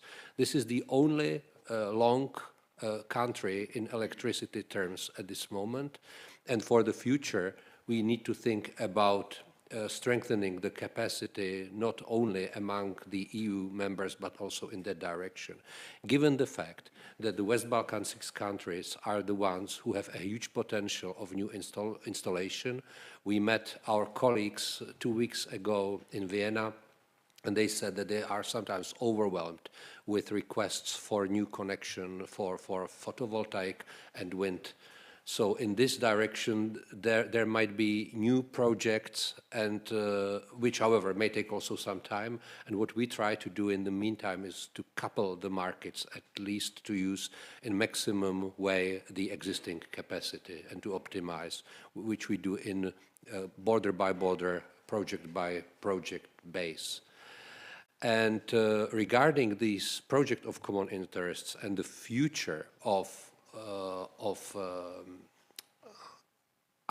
upgrading the grids in that region, I would just emphasize that it's very important to recognize the existing bottlenecks. As far as I can remember, the Bulgarian colleagues said that anytime they optimize and the flows and there is some bottleneck identified, it's actually in Bulgarian and Romanian border. It could be internal bottlenecks, and it should be very well be elaborated where the new infrastructure should be built and also where the new onshore wind parks should be connected, because there could be situations that by connecting a huge windmill park near Romanian border, the capacity between these two countries will be decreased. So it needs to be optimized, and that's why I very much highlighted the role of this TYNDP as the tool to plan in a consistent and coordinated way to deliver all the desired results with ideal or lowest costs and maximum efficiency. Thank you very much for that perspective. Thank you also for bringing in the perspective of the Western Balkan countries in the neighbourhood, the important work that is carried out together with the Energy Community Secretariat, and the importance of bearing in mind that perspective. You've done important work there, also for the synchronization of Ukraine earlier this year, so important developments there for our electricity system and our infrastructure. Now, I have many questions I could ask, but I think you might also have questions, and it would be interesting to hear from you. So, are there any questions? Yes, please. And if I could ask you to introduce yourself with name and who you're representing here today, please. Thank you very much. Antonella Battellini for the... It's gone. Okay. Funny. RGI in short.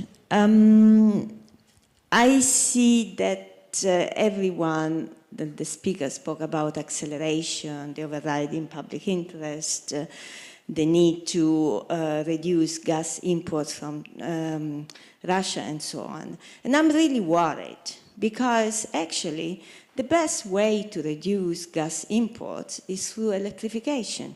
Deep electrification would remove up to 60% of primary energy needs. But the other thing I want to ask you, Dita in particular, is this acceleration will create a lot of conflicts because you mentioned the need to involve citizens. You did not mention the need to protect nature. We have a huge biodiversity crisis that is much bigger than the climate crisis. We know that we cannot solve the climate crisis without solving the biodiversity one. So how do we reconcile all the different interests, all the different needs, and keep democratic structures in place? Thank you. Thank you very much for raising that important issue that I think we have all been spending a lot of time on in terms of analysis and reflections, trying to find the best balance, the best approach to addressing the climate crisis, which is urgent, it's right there, and it requires us to change, and the biodiversity crisis, which, as you say, is urgent, it's there, and it requires us to change. We've been working with colleagues within the Commission, with our environment colleagues, to find that balance. It's clear that we need to expand our energy system, we need to accelerate renewables, and it's clear that there are specific local cases, issues, and questions around it. When we operate there, as you have said, we need to work with our democratic structures, we need to work in a rules-based manner, we need to work in a fact-based manner so that we have the right analysis and the right data going into the decision-making process and into the infrastructure planning. And there, we have been doing a lot of work, studies, both internally and working with civil society and working with experts. And what we do see there is that there is room for accelerating permitting, there is room for finding a better balance than the one we have today, while making sure that we protect both our climate, but also our environment and biodiversity in particular. But I think as policymakers and as governments, we have to take responsibility, and we have to make difficult choices, including in this context. And we don't have the luxury of saying we're not going to invest more in infrastructure, we're not going to accelerate renewables. That is simply not possible. It's not possible to cover our energy needs. We need to lower our energy needs, we need to be more energy efficient, we need to be saving energy so that we can lower that as much as possible. But we don't have the possibility to say, let's not invest in infrastructure, let us not invest in generation. As you've also said, electrification is necessary. That is part of what we have to do to get there. And when I say get there, that is both the climate crisis, but it's also energy security and diversification under Repower EU. And here these goals come together.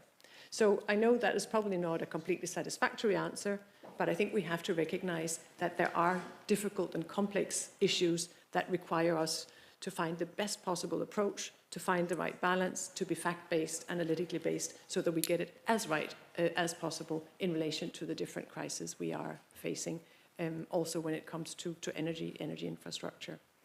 I see another request for the floor, please.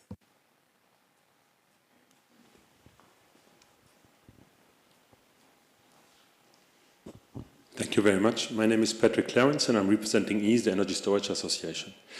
The best way of reducing gas is by using more renewables.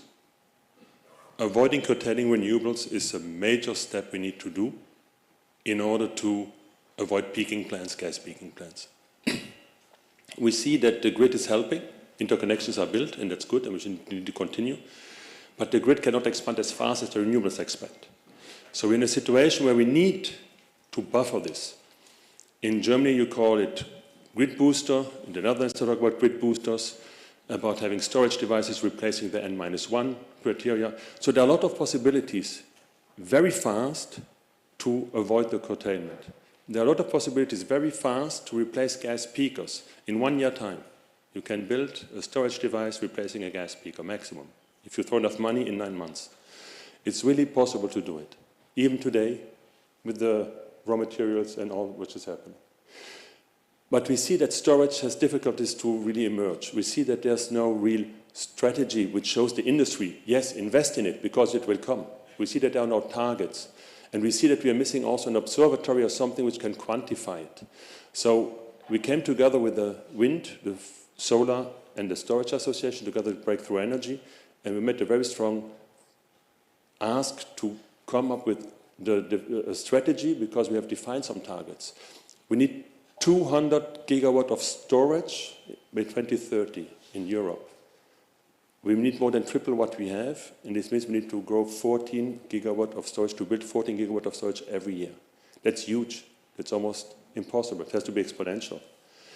But to do this, we need the tools. We need to observe. We need to have quantification about curtailment, quantification about the need for storage, where in the grid, and so on. And TYNDP is a good tool. So my question now here is, how do we do this? How do we understand how much curtailment can be avoided, how much storage will be needed, and how to do this? Because the cost-benefit analysis are taking part of it in consideration, but not all of storage added values. Thank you. Thank you very much for bringing in the issue of storage, which is central to what we're doing. It's a central part of the European system integration, energy system integration strategy. It's central in Repower EU, and it's central in our overall regulatory framework, but absolutely crucial for security of supply, for the electrification, and for what we need to do in our energy systems. I would like to give the floor to you, Christian, to address that perspective, that from your regulatory perspective, and I don't know if others want to come in on storage, please. No, thanks for the input. I would have some perspectives on it from the regulatory side. I know that they're not exhaustive. There are other perspectives as well. One thing which we have been quite involved in over the last months is the electricity wholesale market design and how the price mechanisms function and how they are being perceived currently. It's my impression that actually the current very high electricity price environment whilst negatively impacting many different consumer groups quite significantly across Europe and indeed also in other regions of the world, have actually had this upshot effect of certain investments being now more viable, or shall we say, claiming more interest than perhaps was the case in the past, which is, I guess, also what you would like to see if indeed you were to view the role of gas in meeting demand and also peak demand decreasing quite significantly over the coming years. So in that sense, from that particular perspective, that's a positive development, whether it's utility scale storage or green hydrogen, which might act as a storage, etc. So I think that is, my impression is that business perception is shifting towards that direction in light of the current high energy prices. Secondly, we are focused quite a lot, and I know there's a lot of political attention to this as well, on how to make sure that demand-side flexibility contributions can come in to the market, not necessarily very technology specific, but across the board. We have some barriers work at Acer focusing on this. There may be accelerated discussions on a possible network code dedicated to this in the future, etc. So I think that barrier side, we are many who are dedicated to addressing it. And thirdly, and maybe this is, maybe it's slightly less conducive to what you say, is from my own perspective, and I admit it's a limited one, is I'm not convinced that target setting for everything is the way to go. I think things can become a little bit disentangled, or rather, it can be difficult to navigate if we have subsets of targets for every single technology. So a specific storage target as such, in terms of uptake, I think may come to the detriment of other solutions as such, if one were to have that. That would be my own view, but I recognize we may differ in that perspective. Thank you very much, Christian, for that spinning. Do you want to come in briefly on this before I give the floor? There are a number of requests. Thank you. Just very briefly, storage is, of course, an integral part of energy management in each system already. We have a lot of experience with that, with the various kinds of storages. And regarding batteries, for example, now there are many pilot projects across Europe testing it and also trying to incorporate them in not only saving physical power, but also providing ancillary services. However, as I showed on the picture, this is a one system and it should be tackled in that way. So I very much agree with Christian that according to the maturity of various solutions, we need always to find a setup which is fit for purpose, which will definitely include storage in a certain way, but the question is how efficient it is and how costly it is in particular areas. And of course, shaving the peaks, it does make a lot of sense. There will be definitely more need for storage hand in hand with higher deployment of renewables. But how much is it exactly will be really specific also to particular region. That's why we said we need to coordinate, be consistent, do it in the right way, and then accommodate it according to the local needs, because that will be the major element for storage. Thank you. Thank you very much. We have a number of requests for the floors. I would suggest we group them. We have the gentleman on the third row, and then the gentleman on the second row, and then we have someone further back. Yes, and I would, we start with you, then move to the front, and then to the back, please. So I'm Torben Brabo, I'm with the Danish Gas and Power TSO, and I would like to say just to present where we are in Denmark. And it's about, let's say, gas infrastructure and to some of the comments which have also been raised here. So if we go 10 years back, we actually assessed whether we should close down some of our natural gas system. We didn't go public with it, but actually we assessed it. We also have been in a situation where we considered to close one or two of our caverns, because in that world we actually saw that natural gas was, let's say, a fossil fuel, and we wanted to be full renewable. And right now, you heard our minister say that we are going green, and our government have just decided that we could go all green in the gas system by 2030. So we will quadruple our, let's say, biomethane production. And to be honest, being in the electricity and gas tier, so we don't consider to close down any of the gas infrastructure. We probably, in this coming years, we will split the infrastructure, so we will have natural gas, some areas with biomethane, and it might be blended.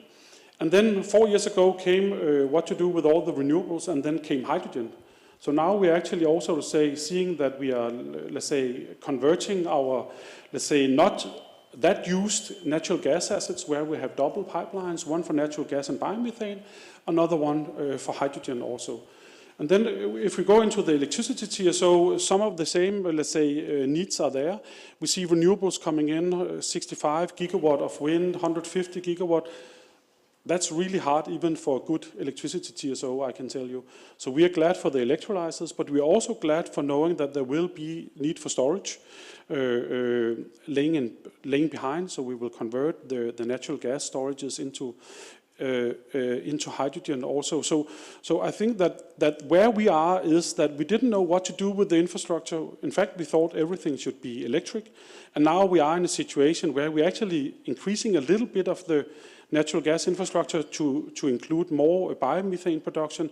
And now we can see that most of it will be repurposed also. So I ask for advice what to do. So should we still consider to close down the infrastructure? Or is the infrastructure actually in these, exponential growing times providing an opportunity? It's there in the ground. We don't need permits or anything. We actually can just, repurpose it. And I can say for the next 5-6 years, I'm sure that we will not consider to close down infrastructure. And then I can add on, we're glad to have the Baltic Pipe project, which is a natural gas pipeline for the next 15 years. And I'm really glad that together with Poland, that can also, supply, molecules to our Eastern European colleagues. I don't know what to do. Thank you. Please.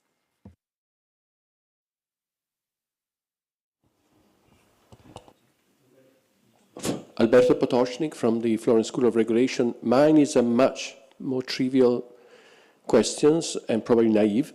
I was wondering whether the panel members consider that it would be useful to complete the integration of the planning process. At the moment we have consistent scenarios across the sectors, we have an integrated modeling of sort, we still have different TY and DPs.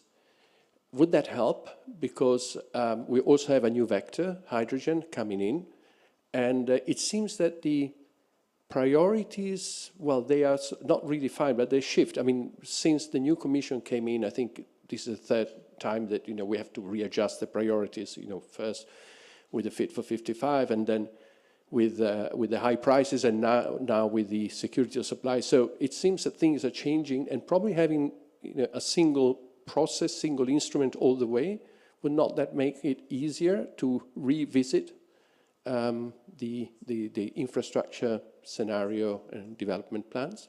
Thanks. Thank you, Alberto. I would suggest we take the third question from... Yes, please. Yeah, thank you very much. I hope you can hear me. No? Okay. Before I introduce myself, I would like to thank all the speakers for addressing all these important aspects, and I think there's a broad consensus in the room, not only in the room, that we want to become green even more green in the future, and that we want to get rid of the dependency of Russian gas. So I think these are the major targets for the future. My name is Michael Jessberger, member of the Executive Board of Transit BW, one of the 4 TSOs in Germany. Before that, I was working for TenneT, and I'm now almost 10 years in the German energy transition, predominantly on the grid expansion side, on the planning side, but also on the project side. And while I was listening to the ambition targets to have around 60 gigawatt offshore until 2030, I've made some calculations, and sorry for being now very operational and practical, but at the end we have 7 years left, and we need to order, manufacture and erect and commission 10,000 windmills. We have to build 120 converters, including erection, commissioning, 60 offshore on platforms, 60 onshore. We need 12,000 kilometers of high voltage DC cable, and this sums up between 60 and 80 billion euros. Knowing that permitting on the onshore side, I know offshore is a little bit faster, for newly built overhead lines, we are struggling now 10, 15 years with permitting processes for the large AC but also DC projects. We would need to keep the target for 2030. We would need the financial close in September. We would need to have all the permits also from the environmental side next year in September or end of Q4, so that we can start with the inquiries then in 24, 25, and then we have 5 years left to build 60 gigawatt in the North Sea or even in the Baltic Sea. I think I expect that there is a split also on the AC and on the DC side. But this demonstrates this is a huge undertaking from the technical side, and even if we make it, then we have to connect to the continental European transmission grid. And we all know that our infrastructure in Europe is quite old, and in some places also there's a strong need for retrofit, for revisions, and that the topology of our grid does not fit the purpose of the future. So we have to work in parallel on the onshore grid as well. And this costs also a lot of own people, suppliers, material, and of course money and permits. So target setting is for me fine. Without target, no direction. I would expect that we also provide a feasibility study, because the topic is so important. If we do not meet the targets, we have a negative impact on the overall target, achieving a decarbonized Europe and to get rid of the dependency from Russia. And therefore, I think we need a plan B, even a plan C. Thank you very much. Thank you very much, and thank you for being operational. We need that, so I appreciate that. I would give the floor to the panelists to answer the questions, and we still have time for a further round of questions after that. So we've had a question, what to do with existing gas infrastructure, and I think it really links in well to the future-proofing of the system and some of the differences of opinion here. So Piotr, I would request that you come in on that, but maybe Steen, you would also like to come back to that issue. Piotr, you might also have an interest in the integrated planning that Alberto referred to, and I imagine Christian and Zbigniew, you may want to come in on that as well.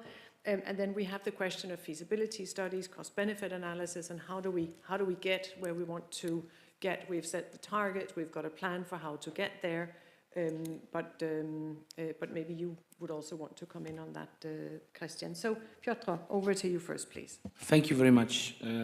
I will start with a question from Torben, so it's not maybe my...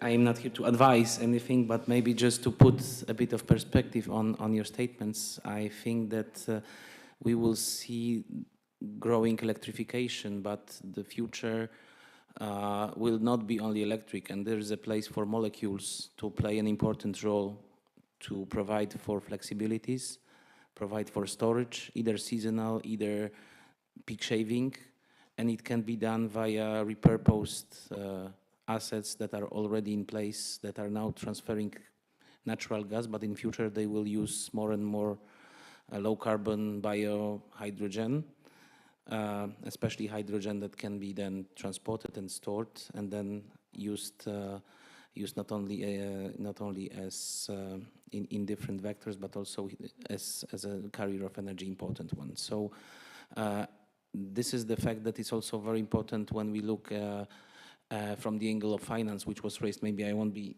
talking too much about the costs which were counted by the gentleman from Germany, but just to say that if you go this way, you can really optimize on a lot of activities. You can do many investments quicker in terms of permittings, in terms of also costs, because repurposing current assets is way, way cheaper than constructing new ones, not saying about all the processes that you have to undergo, and also referring here to environmental processes and various proceedings which will then impede the processes. so to comment on this. On Alberto's statements on integration, I think that this integration is already happening, and electricity, gas and hydrogen are already part of our works on integrated scenarios in TYNDP 2022. The current project collection of NSOC TYNDP is already including, I think, about 100 hydrogen projects and I think about 80 hydrogen-ready projects. So basically, hydrogen is being included in the scenarios that are tackled currently by both teams here of both CENSOs. So I think that we are already on the track to include this and put very closely together these three energy vectors. Thank you very much. Stine, you want to come in on this, please? Sure, yes, thank you. And believe it or not, but this is one of my favorite questions, because every time we raise the issue of stranded assets and lock-in risk into fossil fuels, we of course hear the rebuttal that you know, there will be future molecules that will be used in these assets. And let me first say that absolutely there is going to be a role for green molecules in the energy transition. Biomethane on the one hand, hydrogen on the other. Those are the two main ones we're talking about after all. I think we need to kind of split that question into two parts. One is distribution grids, one is transmission gas grids. When it comes to distribution gas grids, I think we need to be very frank. It does not make sense to use hydrogen in homes. If you look at the high value applications for hydrogen, we're looking at primarily industry, we're looking at transport applications, shipping, potentially as electrofuels. But if you look at the value chain of where it makes sense from an energy efficiency point of view, it really doesn't make sense to be putting it in people's homes, to be combusting it into a boiler. It's incredibly inefficient. And the amount of additional renewables you'd have to build 3 times the amount of renewables to use hydrogen in a hydrogen boiler in a home than if you would just use a heat pump. I mean, we just need to be very clear about that. So distribution grids, I think we can be quite clear that it's primarily a point of decommissioning. And I think that's the direction of travel DSOs are going to have to take.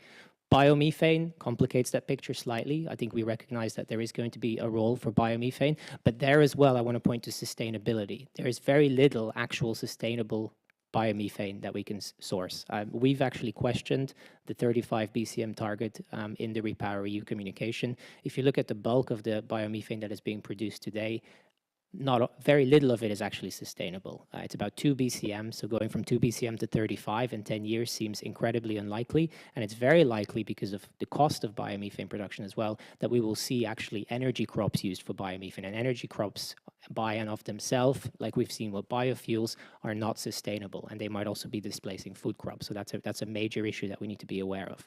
So it can be scaled up, but it's not going to be a scale solution also for heating. So again, there, primarily distribution grids, decommissioning. Transmission grids is a different story, absolutely. Again, though, if you draw 2 circles of where hydrogen is used and where gas is used, there is only a middle part where they actually overlap. If you think about hydrogen and steel making, you're replacing coal, you're not replacing gas. If you think about hydrogen in industry, which is one of the highest value applications, absolutely, we need to have a hydrogen-ready infrastructure centered around essentially hydrogen clusters, industry clusters, as a first starting point. I think we're a little skeptical of this notion that there's going to be a large amount of trans-border, cross-border hydrogen infrastructure that largely overlaps with the existing gas infrastructure. I think we just need to take a step back and carefully assess, start with hydrogen clusters, and then gradually assess indeed whether it makes sense to start building assets everywhere. But I certainly also would question that many of the 5th BCI list projects I don't think are hydrogen compatible. I don't think they are future-proof, and I have not seen any evidence to the contrary. Thank you. Thank you, Stine, also for raising the question of the use of the molecules, where they should go and what does the infrastructure need in that context. And I think it's a good segue, a good link into integrated planning that Alberto raised. May I suggest, Sigmund, that you come in here and then followed by your question. So my answer to Alberto's, as he called it, naive idea about having common TYNDPs, I would say yes. Definitely, because it's completely in line with this one system view which we need to adopt. It's system of systems, we need to coordinate, make it consistent, and have this full holistic approach to system planning is a must. I think we can't do otherwise. because it's in line with what was said now by Stin. It's energy efficiency first principle, which needs to be adopted now. We can't afford to do any inefficient steps, and all components of this value chain must be taken into account, especially when applying all kinds of perspectives, including security of supply, market integration, reliability. So all the value chain from generation, transport, up to consumption and various sectors. So definitely, wherever it's possible, I think I would say yes, and we should go in that direction, because otherwise we may end up in developing only some segment and not having the others in line. We all remember the situation when renewables were boosted in the beginning of the last decade and the infrastructure was lagging behind. So then a number of states or TSOs had to take measures which were there to optimize the flows because the infrastructure wasn't ready. And the speed, as it was mentioned, is completely different. We now talk about very fast commissioning of new renewables, and with the power lines, we are still between 10 and 15 years on constructing a new one. Thank you. Yeah, thanks a lot. Like Alberto, my predecessor, your question about would this be worthwhile, I would say yes, it probably is. Sorry? It is. It is. I would say I think some improvements have been made in, shall we say, further aligning the different vantage points, but there's still a bit of further progress to do. From our own little neck of the woods, we have this new kid on our block, which is scenario guidelines to be developed, and maybe that can be an instrument to sort of further nudge this along a bit in the direction that you advocate. Then Torben, my good friend from Energinet, you point to some Danish lessons which are fascinating, probably maybe slightly more frontierish than some other jurisdictions in Europe, I would imagine. I think you're right that hindsight can provide lessons for the future. Certainly the approach to gas storage and the non-business case back in the past, which was assessed in our native country, would seem to be worthy of that, shall we say, second type of reflection. And indeed, the overall approach to storage across Europe is indeed changing. Nevertheless, in terms of the lessons then for the future, whether to, shall we say, let everything stand because perhaps there is usage for it, I would tend to align a bit with what Stein said next to me, that you will know very well that there are very varied prognoses of the utilization of the current gas network infrastructure. I think it's only few that see a one-to-one seamless transfer from one network to another, simply because the usage categories are quite different. I agree very much. Individual heating was the example that you gave. I agree completely with that. So I think we need to be cognizant of it. And of course, the regulatory community has a bit of a role there in looking at that. And indeed, I'll come back to the role of the scenarios to be done, not by us, but the guidelines, which would then be a prerequisite for the scenarios to do, that we can have good discussions in a vast array of stakeholders so as to see what is realistic, and we can assess that. I think there is perhaps sometimes a too optimistic overview of the utilization of the current gas network, say 10 years ahead. Finally, our German colleague, I think you point to a number of key issues. The targets are very ambitious. It's my impression from speaking to some market participants that it's already a super overheated market in terms of some of the materials which need to be procured, the vessels which need to be in place. We're speaking about the offshore targets I think you were referring to, skilled up labor being available for those vast targets. So it's highly ambitious and commendably so. Of course, that needs to be complemented, such ambitious targets, with efforts in other places, and I would certainly point to very aggressive targeting of the structural demand drivers of gas. I think that is a no-regret policy, but that's maybe less from the regulatory angle. Thank you. Thank you very much for that and for addressing the good questions and reflections. I do not see any further questions, and so we have come to the end. Oh, sorry, there's one there. My apologies, please.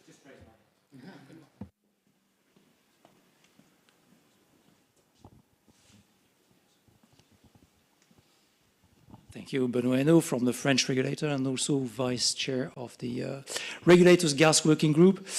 We've been working a lot on the gas package for the past months and also on the Tenney guidelines and on hydrogen, and we were wondering about the risks not to have hydrogen infrastructure which would be fit for purpose. And that's why in the debate we have always raised that question about repurposing. We see a merit in repurposing gas grids, but at the same time we also see a merit in having a look at what would be needed in terms of hydrogen transportation. And our feeling is that due to the level of maturity of the sector, there are questions about what is needed in terms of distance, of size of pipelines. So in this respect, not talking about the hydrogen backbone, which we discuss a lot also with gas TSOs, regarding the point you made, Piotr, about the new pipelines, which would be hydrogen ready, in terms of methodology then, what would be driving? Is the purpose having some, let's say, midterm gas needs, which would lead to hydrogen investments? Wouldn't it be worthwhile thinking about hydrogen infrastructure planning and see whether there would be potentially an added value for transporting gas? You know, to reverse a little bit the reflection. And I would add to this, I think that the panel discussion was very interesting, that we also have to include this reflection on the electricity grids to see where electrolyzers would be located. So that's a question, again, on this sector integration and the joint planning of infrastructures. Yes, if to reply, I will say that, yes, indeed, there is a number of projects that are high-ready, so they are prepared in a technology that they can, in the future, transport new gases and hydrogen.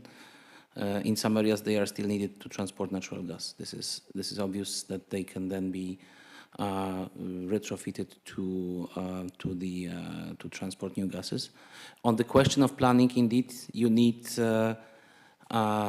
this energy system integrated planning. So you have to do the planning not only to look at one energy carrier, but also to look in a more broader manner to see what are the possibilities and what are the places. So you need to involve, as we said today, all the stakeholders, all the important players along the value chain, upstream, saying production, but looking where the demand will be.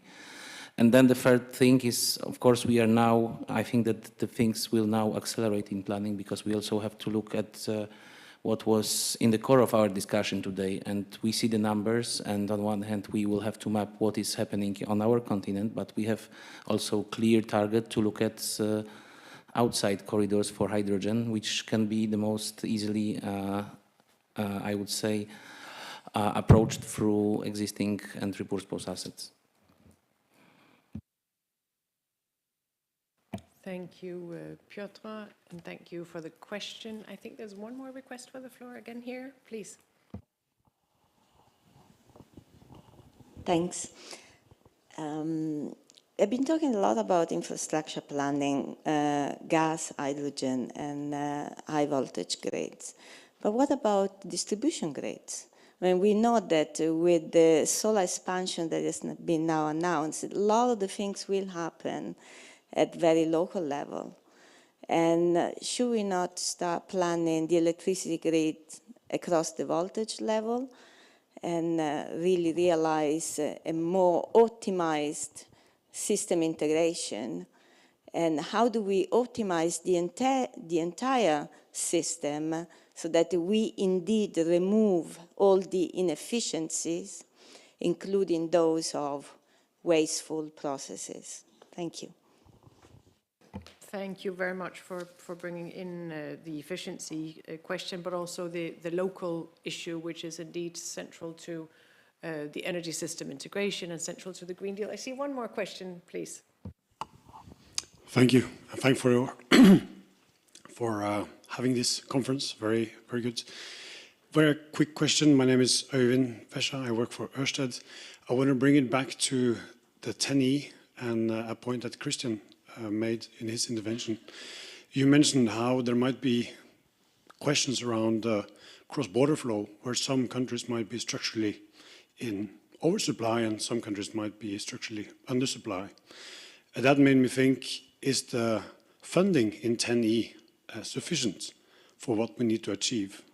Or is there other means of how we can achieve these common objectives? Because I think the reality that you're describing, Christian, is something that we in Ørsted also very much look into, where it is going to be a tricky challenge to make sure that member states are actually agreeing to this project that will be of benefit to Europe as a whole, but not necessarily in isolation for each member state.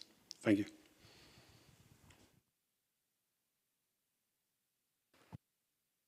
Thank you also for that question. I would like to give the floor to you first, Zdeněk, on the first question, but you might also have an opinion on the second. And if others want to come in, Christian, then you're very welcome. Please.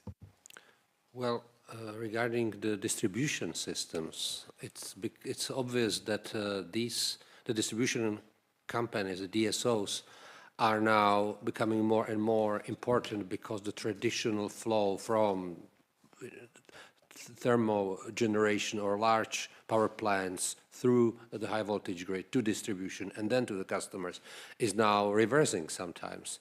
It's happening that we see more and more decentralized generation. Also, the renewables are much more often connected to the distribution level.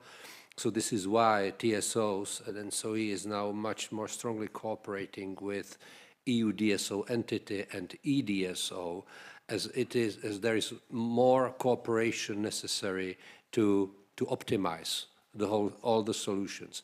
I would just say that sometimes this is misunderstood because it seems that by decentralization, all the power that will be generated in some part of distribution network will be also consumed over there. The volatility and also the different setups of this, they do not allow actually to use this completely. It could be done only partially and always optimized by the TSO at the end of the day. So the answer is, again, cooperation and coordination, yes. It can't be replaced. There is still a role for both of them, or not. I'm not saying that this size of the responsibilities will be anyhow changed, but there will be definitely deeper integration and deeper cooperation between these two worlds, which are now very much merging together. And you can see more and more often some transmission system operators who were not responsible for lower voltage levels having already possibility to see what is happening over there and dealing with optimization of the distribution networks for demand-side response and this decentralized generation. Thank you. Yeah, thanks, Øyvind's question. I think you point to something significant, that if the aggregate benefit is sort of net positive, but the perception of that net positive benefit falls in a skewered way, for lack of a better term perhaps, can that constitute an obstacle? It probably can. I couldn't pronounce myself on whether the funding available is enough, so as to, by way of external funding, if you will, or centralized funding, can cover it. Certainly on the network side, there is the CBCA instrument in terms of shall we say, having costs distribute differently than where the infrastructure costs lie, so to speak, or the benefits accrue differently than where the costs lie. So maybe there's a bit of regulatory intervention, innovation to be done on that. I would still add what I said earlier, that I think a significant part of that particular equation, you point to a specific problem, I recognize that, but I would think that an adjacent issue is this more, shall we say, political investment in having this more interdependent type of system with the knock-on effects on what is, shall we say, purely national as opposed to regionally coordinated, and therefore what are the type of discussions one has at political level, which I would assume would then increasingly also need to be regionally coordinated. But that was not the gist of your question, but I think that is the other side of the coin, if you will. Thank you. Thank you very much for that. I have several last questions. So if we start over here with you, then the gentleman right behind you, and you there, and then there was over here. Can you pass? The other side, please. Thank you. Christian Kier, I'm Vice Chair of Current Europe, which is an association in Brussels promoting innovative electricity grid technologies.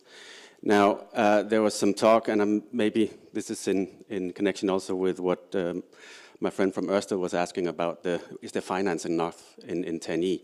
This is related to the fact, is it efficient enough? The Tenney revision is great, also in terms of moving to the sea basin approach, but it was negotiated before the invasion in Ukraine. So of course it's a European approach, it's a compromise, and we are coming up with something that was bilateral, voluntary before, to something that is regional, but still to some extent based on voluntarism.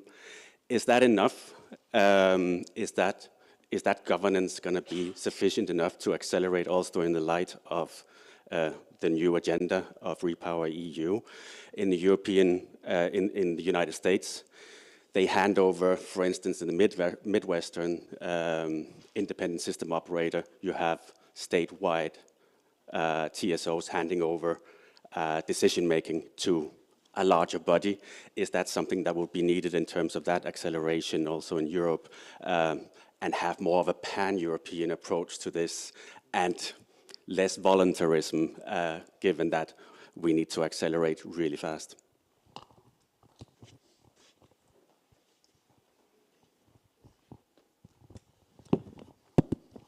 Gert Blok, SEDEC, European Federation of Local Energy Companies.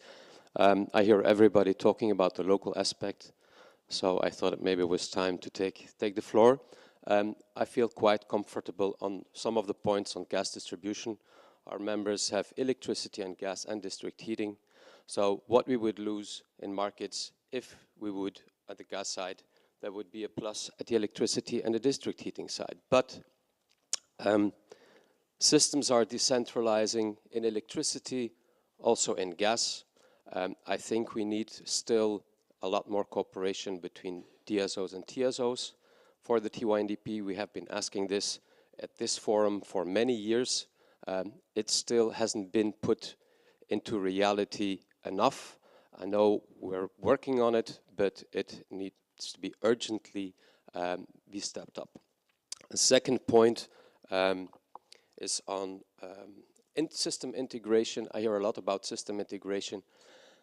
I regret that in the whole Fit for 55 package and the gas package, there is one article talking about system integration, and it's one saying about how you get more renewable electricity in the electricity grid. So far for system integration and Fit for 55 in the gas package. So we still hope that there may be some proposals coming from the Parliament and from the Member States to address this issue. Then the last one on gases. We have been pleading for years, and knowing that we have to go from natural gas to renewable, decarbonized, low-carbon gases. No doubt, but saying that we should close down gas distribution grids as soon as possible, I would say get real. I mean, 90% of industry is connected to distribution grids in many major member states. Half of the population is for their heating connected to the gas distribution grids. We want district heating. We need cogeneration for that. We need molecules for that. We need storage. We need seasonal storage. So we need it. How we will exactly solve it, how quickly, but the element, and that has been a big change since the last proposals of the Commission, and that's not taken into account in the whole discussion today, is affordability. So how can you do the transition that is feasible for businesses, that is feasible for households, and at the same time finds the right balance to reconcile with sustainability and security of supply? Thank you.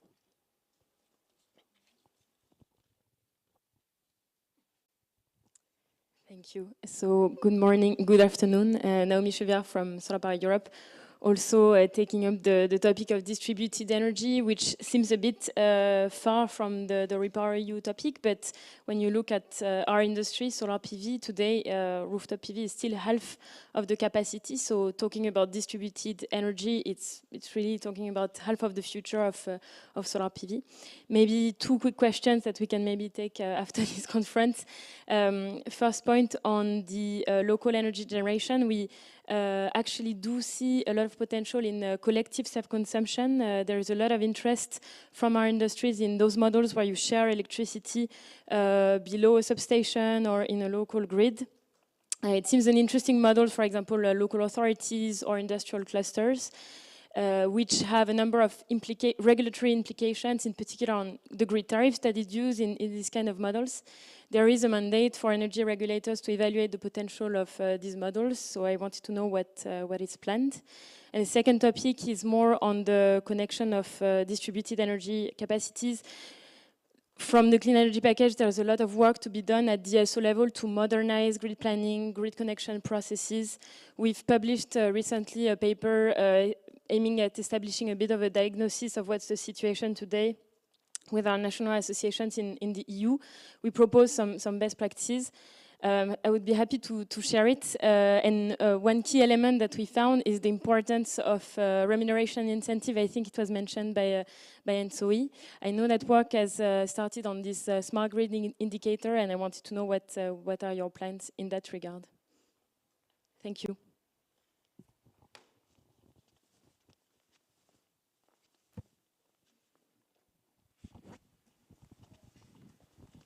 Niels Haxthausen, Green Left in Denmark. Thank you for pointing to the bottlenecks in producing renewable energy. 2 questions coming out of that. One, when you look at the Repower EU communication, the issue of workforce bottlenecks is addressed very weakly just by pointing to existing training programs, more or less, which by all experience is by far not strong enough to result in a massive change in qualified personnel's use or activities. And the second question, this is probably the most critical bottleneck in the green transition and the independence of Russian gas to create enough electricity. So a little bit roughly taken, why are we using electricity on the inefficient conversion and buildup of hydrogen capacity before we have harvested the potential of using electricity directly to push out fossil fuels? Thank you very much for all the questions. A lot of good points raised and a lot of good points that will hopefully also feed into the discussion during the day tomorrow. I have opinions on many of those things, but before I share those with you, I want to give the other panelists a possibility to come in on one or more of them. Piotr, please. Yes, maybe on this question from Hert on DSOs. Indeed, we have already the possibility to cooperate with DSOs on the level of our TYNDP, and we see that this collaboration will go even further, especially when you see the DSOs having industrial users and others that will also have to decarbonize, and they have to seek for new energy carriers, so they cannot be excluded of this planning. And that's why we need, maybe just to reiterate our calls for really joining what is being top down in the targets from Repower, so bringing new targets for hydrogen and biogas with the actions that are done from bottom up, so TYNDP planning and having this mapping of all the projects that are repurposed under different initiatives by the project promoters. So this will give really very good overview of what are the potential availabilities and possibilities to decarbonize quicker the networks. Thank you very much. Please. I would like to make one comment on the decentralizing generation and TSO-DSO cooperation. There is space for improvement, indeed. We are moving in that direction as fast as we can by dealing or cooperating more and started cooperation with the EU DSO entity, and also in the pipeline is the upcoming network code on demand-side flexibility. I think there will be a lot of potential where we will really deepen the integration and cooperation to optimize for benefit of everybody. And the second one was related to the local energy generation, where I understand that there is the question was related to the energy communities, to the local generation and local optimization of both demand side and generation, maybe aggregating prosumers. That kind of idea. Yes, definitely, this is something that is helpful. However, we talk about completely different scale than replacing the existing gas or coal power plants when we talk about dozens of gigawatts of installed capacity. So this is still something that is definitely a very good way to be fostered, to be supported, and that should work and help on this demand side response or local level, the grid, relieve the grid, but at the same time, when we talk about deploying and having more renewables and moving all the power across Europe, then we talk about completely different scale, and there the capacity will be definitely still needed, and there is the role of the system operators. Thank you. Yeah, maybe I have a few comments. I won't touch the central planning body notion. I think that would be maybe, yeah, a bit inappropriate. But maybe on Cedric's point about, your point about, I think you said, let's get real or something, you were a bit skeptical as to the feasibility of some of the phase-out plans. I think generally, most will probably acknowledge that the transition phase we're entering into, in addition to being accelerated, will probably be a more managed one. By which I mean look at the supply side and the demand side and figure out what is possible within ambition matching feasibility, and perhaps certain elements of the somewhat vulnerable situation that we find ourselves in arguably have been, we are where we are, perhaps because that was not always so prevalent. Perhaps that would be my own personal opinion. So one example I could give you comes from my own home country, which happens to be this one, where we currently are. And I note that the government put forward a target of heat pumps, and they're installed, and it wasn't necessarily next week or next month. It was a quite considerable time frame, and I think that time frame, as I understand it, was adopted precisely because of some assessments of what's actually feasible of doing it. So I think your main point is that that should be taken into account, as it were, and inform things. I think that would be probably sound. The colleague who had the local electricity community point, I think you make an important point. If I understood your point more, it was about how we are treating energy communities and making sure that they get the adequate attention. I think the notion of energy communities, maybe it's a bit nebulous, as it were, but we sort of get the gist of it, what it is. Has a number of important components, and certainly in this high energy price environment, the contribution to lower volatility is actually one, which perhaps has not been given enough attention. So it would be important probably to adequately address some of the barriers for the uptake of it. The only caveat would draw maybe on my experience when I was a Danish government official a long time ago is one would need to sort of avoid, shall we say, a new indirect subsidy type of regime, which you sometimes saw with how one approached net metering type issues. Because that has a tendency to ricochet badly after a while, was my experience from back in the day. So that's just one to watch, I would think, in terms of how to approach the energy community concept. Thank you.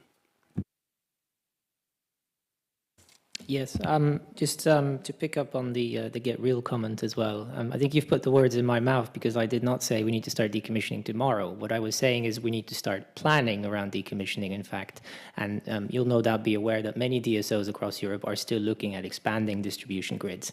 And so as a first step, we need to stop expanding distribution grids, because there's, in most cases, very little business case for that still to happen. If you look at the timeline from here to 2030 and the general asset or the lifetime of those assets being 40 years plus. I think you know, we can stop expanding distribution grids in new builds, for example. Every new build should no longer be connected to the gas grid because we can do heat pumps. I think that's a very first simple step. We should set phase-out dates for gas boilers in people's homes. It doesn't have to be tomorrow, but again, we need to have that perspective like we've done for internal combustion engine. And again, the eco-design regulation at the European level can provide a trajectory towards that, which is very helpful. And then you touch upon the point of affordability, and why we need to start planning around this is because we are going to start seeing grid defection. People are going to start switching off the gas grid, because why would you, if you're switching to a heat pump, why would you still remain connected to the gas grid? And at that point, the people who are going to be most vulnerable, people who will still have their gas boilers, will be most exposed to having to pay for the remaining grid. So gas distribution system operators should absolutely start thinking about how to manage that transition in a just way, so that people who are still going to be connected to the gas grid aren't going to be most impacted and having to bear a higher share of the burden. The skills employment point, I mean, really important. I think that's absolutely critical. I don't have an answer to that, I'm afraid. I think it's something also that national governments really have to start thinking and planning around as quickly as possible. Even for next winter, I think that can be part of, you know, we need to think about what can we do still between now and when the winter comes in terms of, you know, getting energy efficiency measures scaled up, getting some of the deployment accelerated. But it's also an opportunity, right? It's not just a challenge. You know, the amount of jobs that can be created, the amount of prosperity that can be created in this way is really enormous. So finding a way to unlock that is really important. And then the last point on, you also again raised another important point about why would we be doing hydrogen and then, you know, wasting it in certain applications? Doesn't that require more renewables build out? Again, the Commission has helpfully now proposed a delegated act on additionality. So indeed, we need to make sure that the hydrogen that is the electrolyzers that are going to come online, that they actually link to additional renewables being on the system rather than cannibalizing renewables that are going to be in the system and can be used elsewhere.